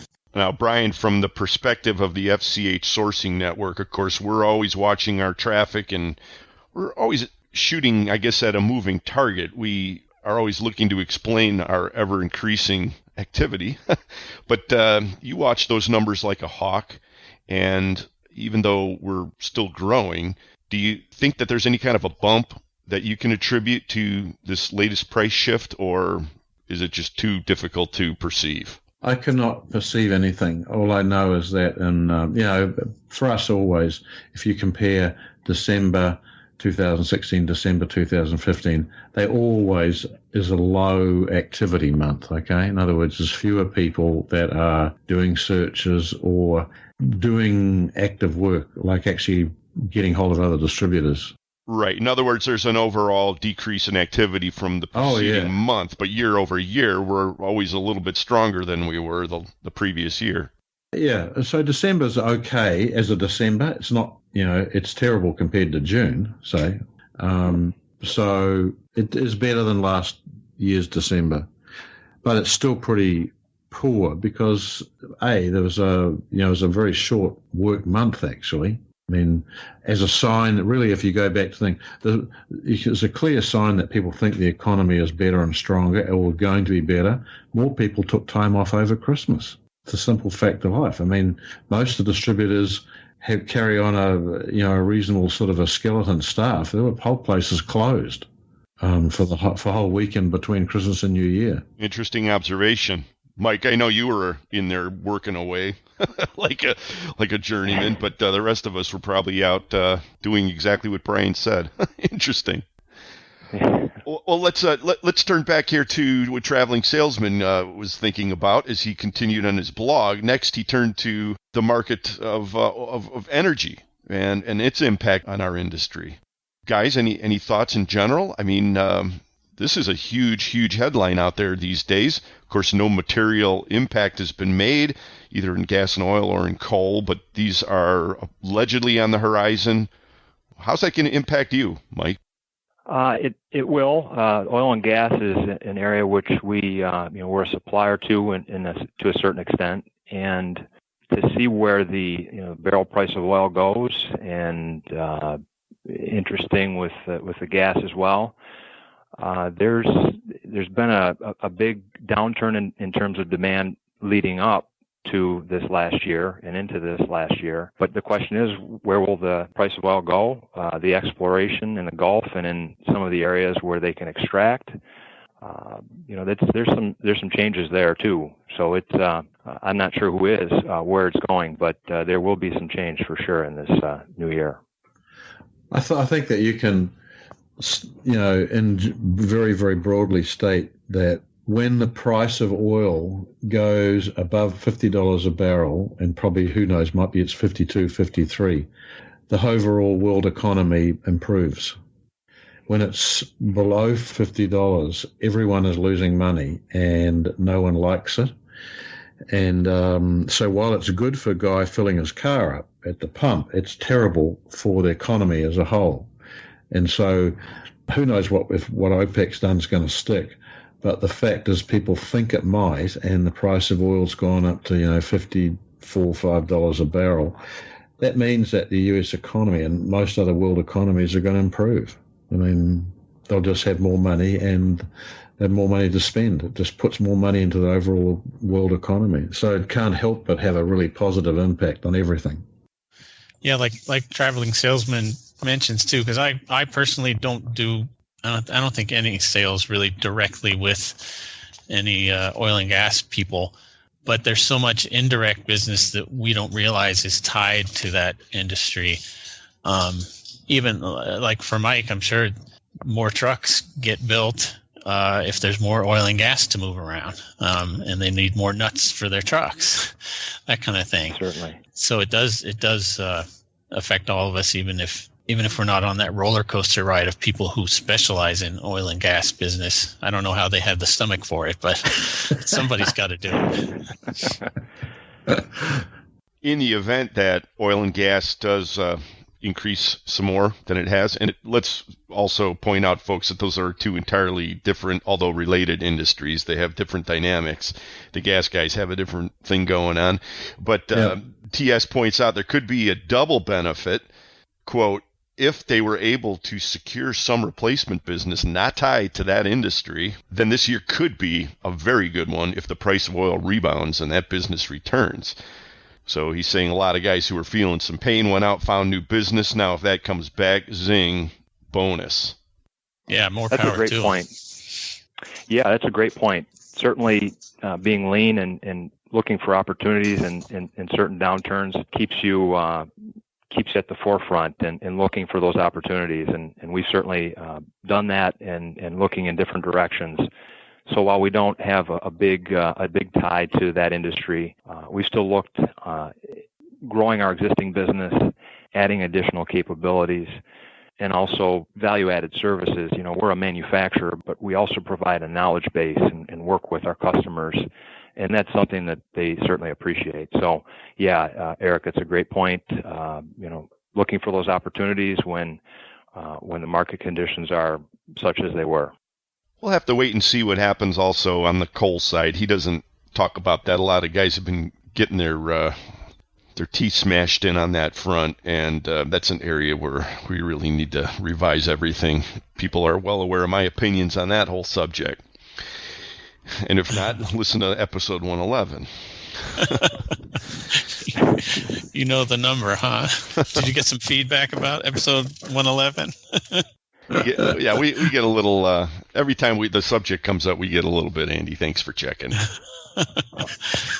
We don't mind sticking our neck out for the good of the economy and the world, that's for sure. Oh, yeah, somebody's got to do it. All right, I'll take my bleeding heart off. TS moves on in his blog and takes a step back and looks at the industry and what happened in 2016, wonders about the next year with respect to consolidation.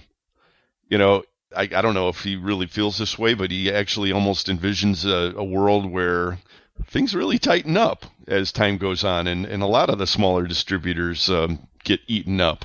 You think that trend the current trend is going to lead to that, Andy? I mean, you've been in this game long enough. You've seen a lot of consolidation.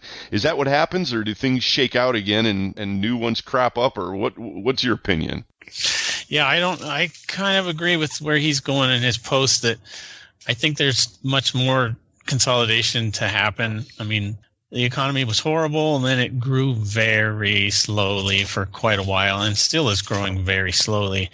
And there are a lot of distributors that aren't keeping up with technology, and that the industry's it's going to keep shaking out, I think. We even have some master distributors who I don't think are keeping up with technology the way that they should. I don't know if we're going to see any big, huge mergers like, Porteous being folded into Bright & Best or anything. But I keep thinking of 2017 as the year when new technologies are really going to make a difference in our industry.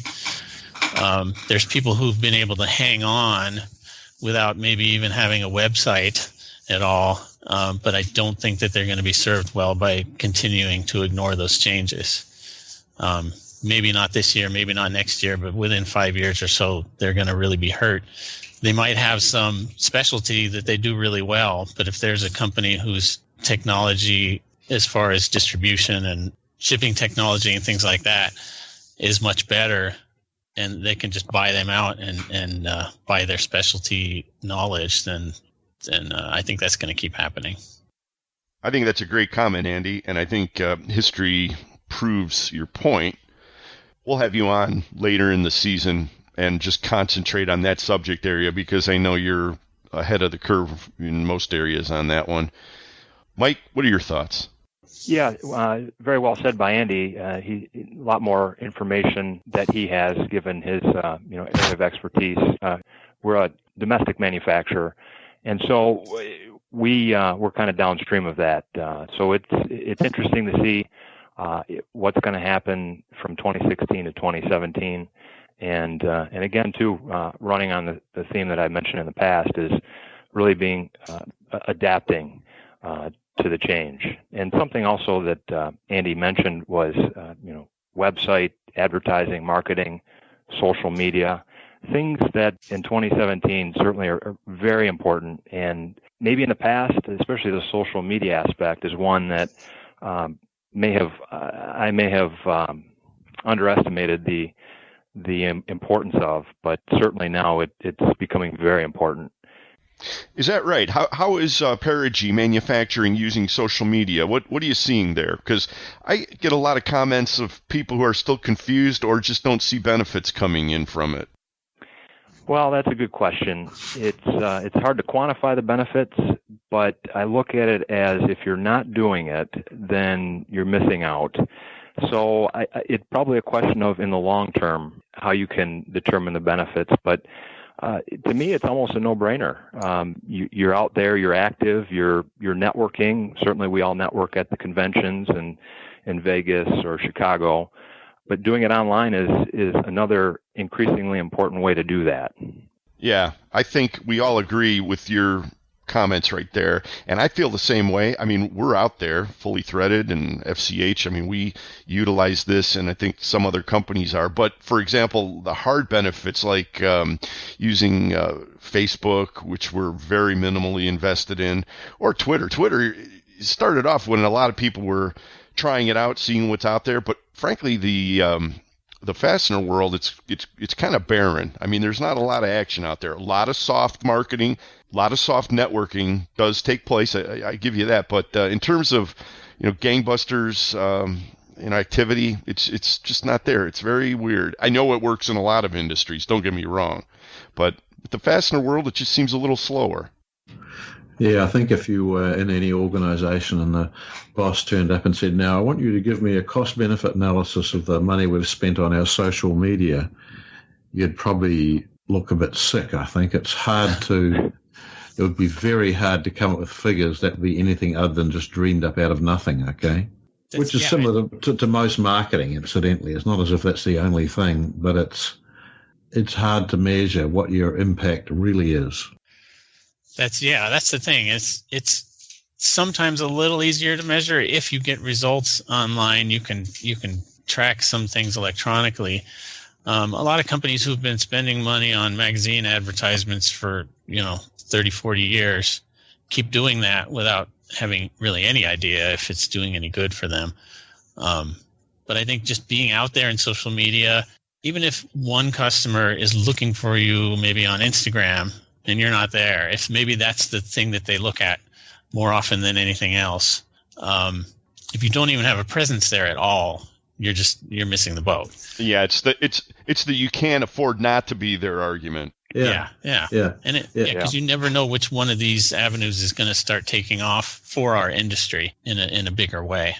Yeah, it's also the same argument I use to people when they're sort of saying, I just want to list some of these things that have been sitting around a while, and I say, well, why don't you actually list things that you normally sell and just make money on? I mean, remember that of the people who search Google and thousands of them and come to FCH probably accidentally, because they've hit on a link that's one of ours. Not one of them actually typed in that he was looking for a surplus bolt, okay? So the idea of listing only the things that you think are slow-moving to get rid of them is sort of stupid. Yeah. People, if you have one of those bolts and you list it with FCH or any other website like that, that's the only chance you're ever going to have of someone clicking on it. Yeah. That's the thing, too, is I've been reading about, we think of Google as you search for something, you find it. That's all Google does for you. But no, Google they're amassing what happens after the search. If you search for something, you click on a link for SDH, and then you stop searching, Google's big brain learns from that, hey, you probably found what you were looking for there because you didn't search anymore. And it adapts its results based on that too, not just on, who does SEO better than somebody else, but the behavior of us as searchers. Oh, yeah. I mean, look at even for us, we fell into a surprise accidentally because we had a little web-based mobile phone app for FCH. Never told anyone about it. It was there because I wanted to develop it. And then I read this thing about Google saying, well, they're going to start penalizing websites if they did not have a fallback to a mobile app. So I thought, oh, shit, we need to get our one running again and get it all working. And in the process of developing, I kept getting, and was watching the log as I was doing things, I kept getting all the stuff on the log. And I realized there were so many people actually using and coming to our mobile app. It was in use as I was changing it to run live. And No, amazing. So who would ever be using a mobile phone to search for a fastener? Well, plenty. About once every 3 seconds, 24 hours a day. Oh yeah. I finally got a, what is this? iPhone 6, the Plus, the big phone. I'm very pleased you've finally made it out of this Android. I've been wanting to talk to you about that. Yeah, remember I used to be one of your Android testers. I know. But this thing, it's big, and I always have it with me. And I am used to now anything I need, I go to the phone, even if I'm sitting right in front of my computer often. And I hate to talk about these millennials, these smug little millennials. I'm just kidding. But they are much more used to doing things mobile. I mean, my oldest son just does everything on his phone. And I think as the industry shifts that way, more people using mobile. I mean, what if we get to the point where I've talked about this before, you snap a picture of this bolt that you need a replacement of. Pretty soon there'll be an app that just tells you exactly what it is and sure enough where you can get it. Oh, Andy. Funny you should say that. Oh, yeah. Stay tuned to Fully Threaded. Stay tuned. Let's just leave it at that, Bri. But yeah, you're really going down an interesting path. Well, you're getting me really excited. You should be, let me tell you. 2017 will be an interesting year in more ways than one. Let's just leave it at that, folks. Awesome. And guys, as much as I enjoy talking about FCH, and I like that you steered it that direction, Bri. Good job. I know. I'm doing good, aren't I? We are going to return to the Traveling Salesman's last blog, or should I say first blog of 2017, and he concludes talking about something that came up a few moments ago, which was utilizing the trade shows and those events coming up. Most of us are there in one form or another. Brian, you and I will be at the NFDA and PAC West event in Long Beach. We're really looking forward to that tabletop. Also, we heard earlier in the episode about the Southeast Fastener Association along with the Southwest. They're joining up in New Orleans in April and any other big ones. Guys, Mike, how are you utilizing that as a manufacturer? I know you go out to Vegas. You're looking forward to those events. You're going to be at some of the big ones this year? Definitely. It's always it's great to, meet with people in person and set up meetings, discuss things, World Series, et cetera. That was a big topic, but huge. Yeah, it's a great avenue, and it's a necessary avenue, and we certainly will be there in Vegas as we've been in the past, but also at the Fastener Tech 2017 in June. Look forward to that, and it's a great avenue. And interesting to see some of the changes that are taking place. I know that in speaking with some of the people there, the venue change coming up was kind of a big topic. What changes are going to take place with that, how it's going to work. But it's always good to see some friendly faces. We haven't seen you out there in Vegas in the last couple of years, and I know you'd like to be out there, Andy. But how about this year? Maybe or maybe the Long Beach event in March. Can you make it down? I was actually thinking about that. It's possible, but I would say it's pretty likely that I'll be going out to Vegas this year. Why don't you, FCH, come up with some new exciting things to pull me out there? It sounds like you're working on some doozies, so I'll say there's a better than 50-50 chance that I'll be in Vegas. I do want to know, though, if Traveling Salesman mentions hope to see you at least a few of these events, he says. Well, but he'll see us, but how do we know where he is? He'll be hiding in the corner spying on us. No, he hides behind palm trees. So it's got to have It's got to have a tropical theme for a start.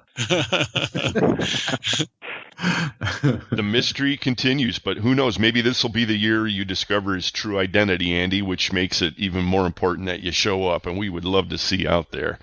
Yeah. But the future will tell. Now, speaking of the future, and before we wrap this up, Andy Pels, screwcrew.com. Do you have any, I'll give you your choice, prognostications or resolutions for 2017 that maybe at the end of the year we can call you on? I'll kind of combine them. I'm always talking about technology. I want to put my money where my mouth is, and some of the things I keep expecting everybody else to do for the industry as a resolution, I will at least offer screwcrew.com as a place where some of this stuff can happen, where we can at least discuss some of these new technologies and crowdsource some things, hopefully. And instead of me waiting for you guys and others to do everything, I'll at least hopefully get more conversations started about this, all the things that I'm hoping are going to happen. Good. So can I hold you to that? Sure, yeah. Well, it's a resolution. That. So, okay, just like that, I'm going to lose 30 pounds, you know. Whoa. I don't know if it's going to happen, but way more than my resolution. Hell. I haven't seen you in person in a couple of years, but man, I didn't think you had 30 to lose, and I doubt that you do. But I really like both of those resolutions and look forward to seeing them both come to fruition. Mike Topolewski, Perigee Manufacturing. What can we hear from you? What's either going to happen, or what are you going to do, or both? Eric, we're pretty optimistic about 2017. There's been a lot of uncertainty in the past, and a lot of changes within the manufacturing industry, and so we're looking forward to what it brings and meeting our customers' requirements and continuing to grow. So there are opportunities out there. You work hard, and I think good things happen. So we're working on that end. Like the sound of that, and look forward to it. Look forward to seeing you in person out there at some of these events this year too, Mike. Will do, certainly. Want to throw out there for everybody, take a look at Mike's website for Perigee Manufacturing. Again, he's out there in Detroit, Michigan, and it's a very nice-looking site, I should add. Mike, the address there, www.perigeemfg.com. Perigee spelled Perigee. So that's perigeemfg.com. Brian, wrapping up this segment, I know you've got numerous prognostications. I don't know about resolutions, though. You're not really high on those. How do you wind up the conversation here? Yeah, I think that, well, for a start, at the rate we're going at the moment, President Obama is issuing executive orders at the rate of something like 150 since the election. And another, I think, was it 60 planned until these things all have to be repealed. This is ruling as a monarch. America's not a monarchy. The president should not be issuing and making all these bloody rules that never pass through Congress. It's going to take him ages to unravel all this shit for a start. When they do, then things will turn around. I think the year's going to be a good year, okay? Okay, well, that was kind of more of an observation, but we'll take it, and I think we're probably all in agreement on that one. I'm going to say I agree with that. I'll also say that the Cubs will not repeat their amazing 2016 season, however much I would like to see that. I think they'll have a good one. I don't think they're going to repeat. I'll also resolve that this year at the Vegas Fastener Show, to help more people show up wherever I happen to be, I'll buy more whiskeys and beer for everybody I meet. Wow. And that's saying something. So I won't say anything. That's going to wrap up the opening 2017 feature segment for Fully Threaded Radio. And gosh, I sure do appreciate everybody joining in here. I hope you listeners, you found it kind of interesting. Maybe we stimulated a little bit of thought. Traveling salesman, thanks for providing a roadmap for the conversation. Mike Topolewski, Perigee Manufacturing. Pleasure. Looking forward to a great 2017, and I look forward to perhaps some good whiskey. You got it.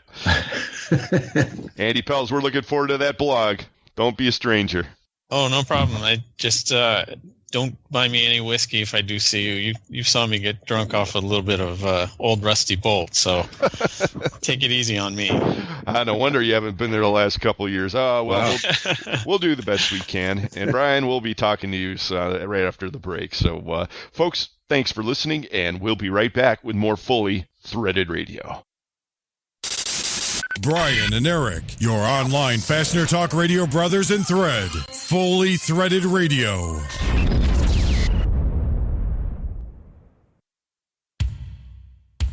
First, there was fire, and man said, "Fire, good." Then there was the wheel, and man said, "Wheel, good." With the invention of the wheel came the need for fasteners, and man loudly exclaimed, Buckeye, good. Buckeye Fasteners, providing quality products since the dawn of man. The preceding message was brought to you by Buckeye Fasteners and the Ohio Nut and Bolt Company, proud Fastener Show sponsors of Old Rusty Bolt Beer, official beer of the Traveling Salesman. Tell them Grog sent you. Ugh. ND Industries has been solving customers' toughest problems through innovative technologies, competitive pricing, and industry-leading service since 1955. A family-owned business, ND Industries manufactures and applies fastener locking, bonding, sealing, masking, and assembling products. Their pre-application process makes fasteners ready to use at the point of assembly, resulting in reduced labor costs, time savings, and superior quality assurance. As a fully integrated company, ND handles all aspects of operations, from formulating custom chemical compounds and coating fasteners to providing inline inspection, packaging, and delivery services. ND Industries serves the global market with 13 divisions in the continental U.S. and also facilities in Taiwan, China, and Turkey. Learn more about ND Industries at our website at www.ndindustries.com. ND Industries, innovative technologies, competitive pricing, and industry-leading service. Contact ND today.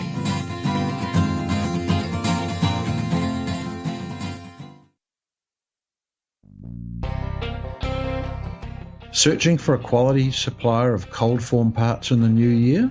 Then you should give my friends at 3Q a call. Hi everyone, it's Brian Musker. And if you're a distributor handling shoulder bolts, double end studs, weld studs, knurled bolts, or other cold form threaded fasteners, then the people at 3Q will provide you the highest quality products with an outstanding customer service. Also specialising in SEMS washers, double coil lock washers, sheet metal screws and other specials, 3Q has been building its reputation as a specialty fastener distributor since 2008. Check 3Q online, then give them a call today. www.3q-inc.com. That's the number 3, letter Q-inc.com. 3Q, quality service for quality customers.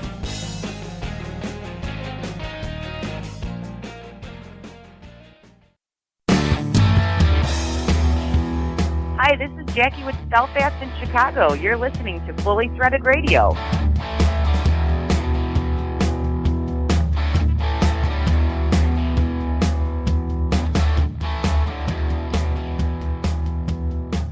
Well, Bri, that was a good way to kick off the 2017 podcast season, I think, with Andy and Mike. But I think I'm definitely going to take some flack from some of my Chicago friends on my prediction about the Cubs. Yes, you are. And so you should, okay? You know, it's not that I don't like the Cubs. I'm a lifetime Cub fan, but I figure, you know, we got the win. You know, I'm not going for broke. I'm just kind of being realistic. I don't know. What do you think? So you're one of these people who believes in, you know, lightning does not strike in the same place twice? Well, it does occasionally. So you never know. Well, I'm open to it. I'm standing by my prediction for the moment. It's not because of any negative feelings about my Cubs. Okay.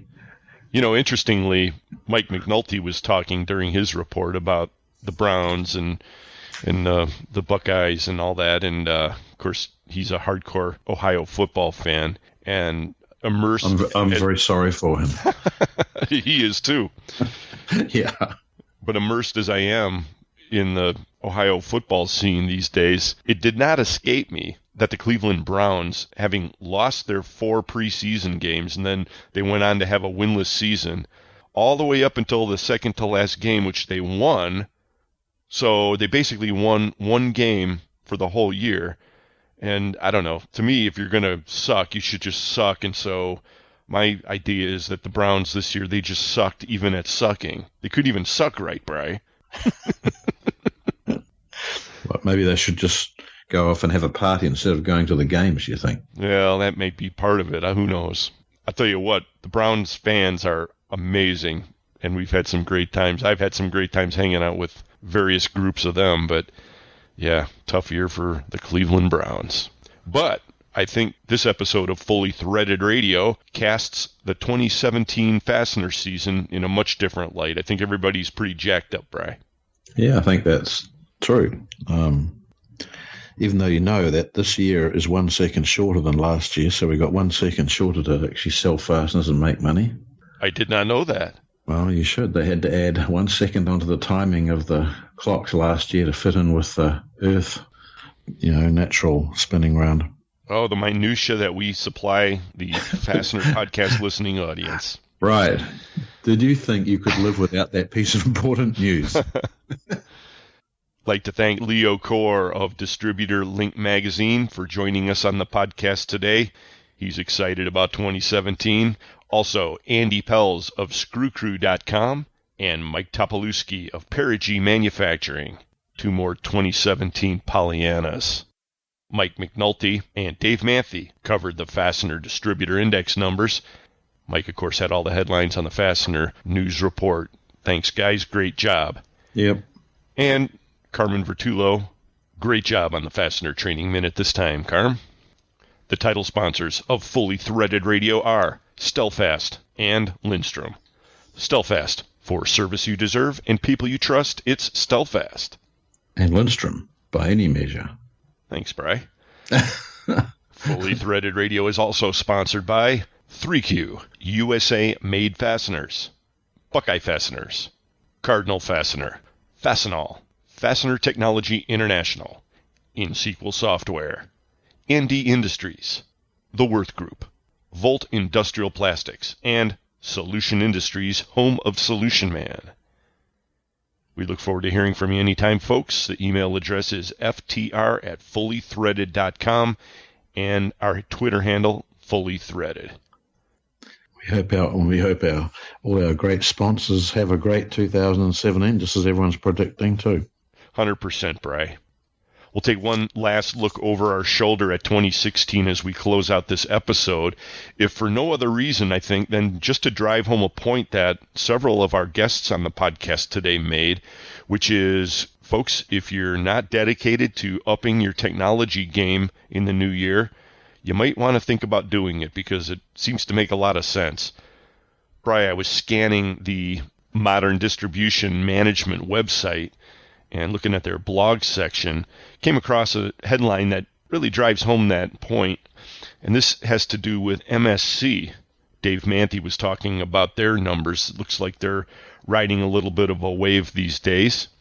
This is Brooke Baum's blog from 2016. And the headline of this entry is MSC's website increases sales and customer stickiness. Okay, well, we all want that. We love sticky customers. Right. The post starts off, e-commerce sales were a high point in the fourth quarter for MSC Industrial Supply, accounting for 59.1% of total sales, according to Eric Gershwin, president and CEO. Can you believe it? 59.1% of their sales. That's huge. Yeah. Well, they have a pretty good website, MSC. Obviously. They're doing really well. Goes on, total fourth quarter sales were up 2.4% year over year. MSC attributes all sales through electronic channels to e-commerce, but the growth this quarter was driven primarily by the positioning of MSCDirect.com, its website, and the stickiness it's creating with customers. Goes to show, good website, stick to those customers, pick up some points. Right. Something that all of us have to think about, actually.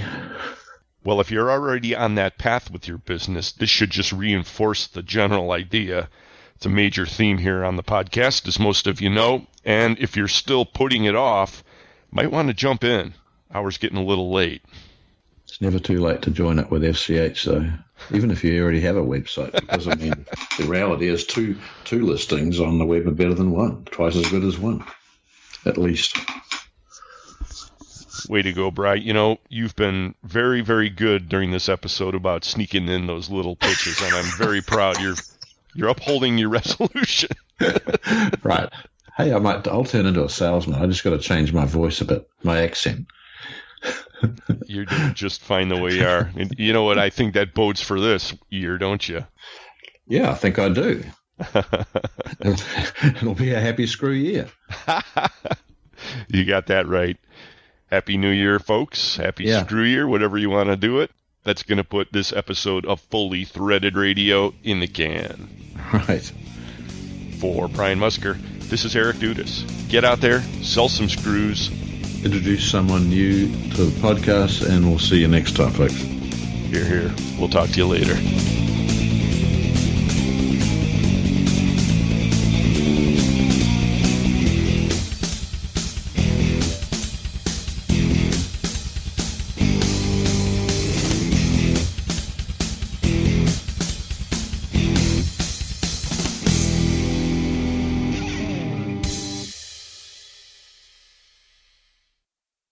Fully Threaded Radio is a production of Fastener's Clearinghouse. Music provided by Audionautics.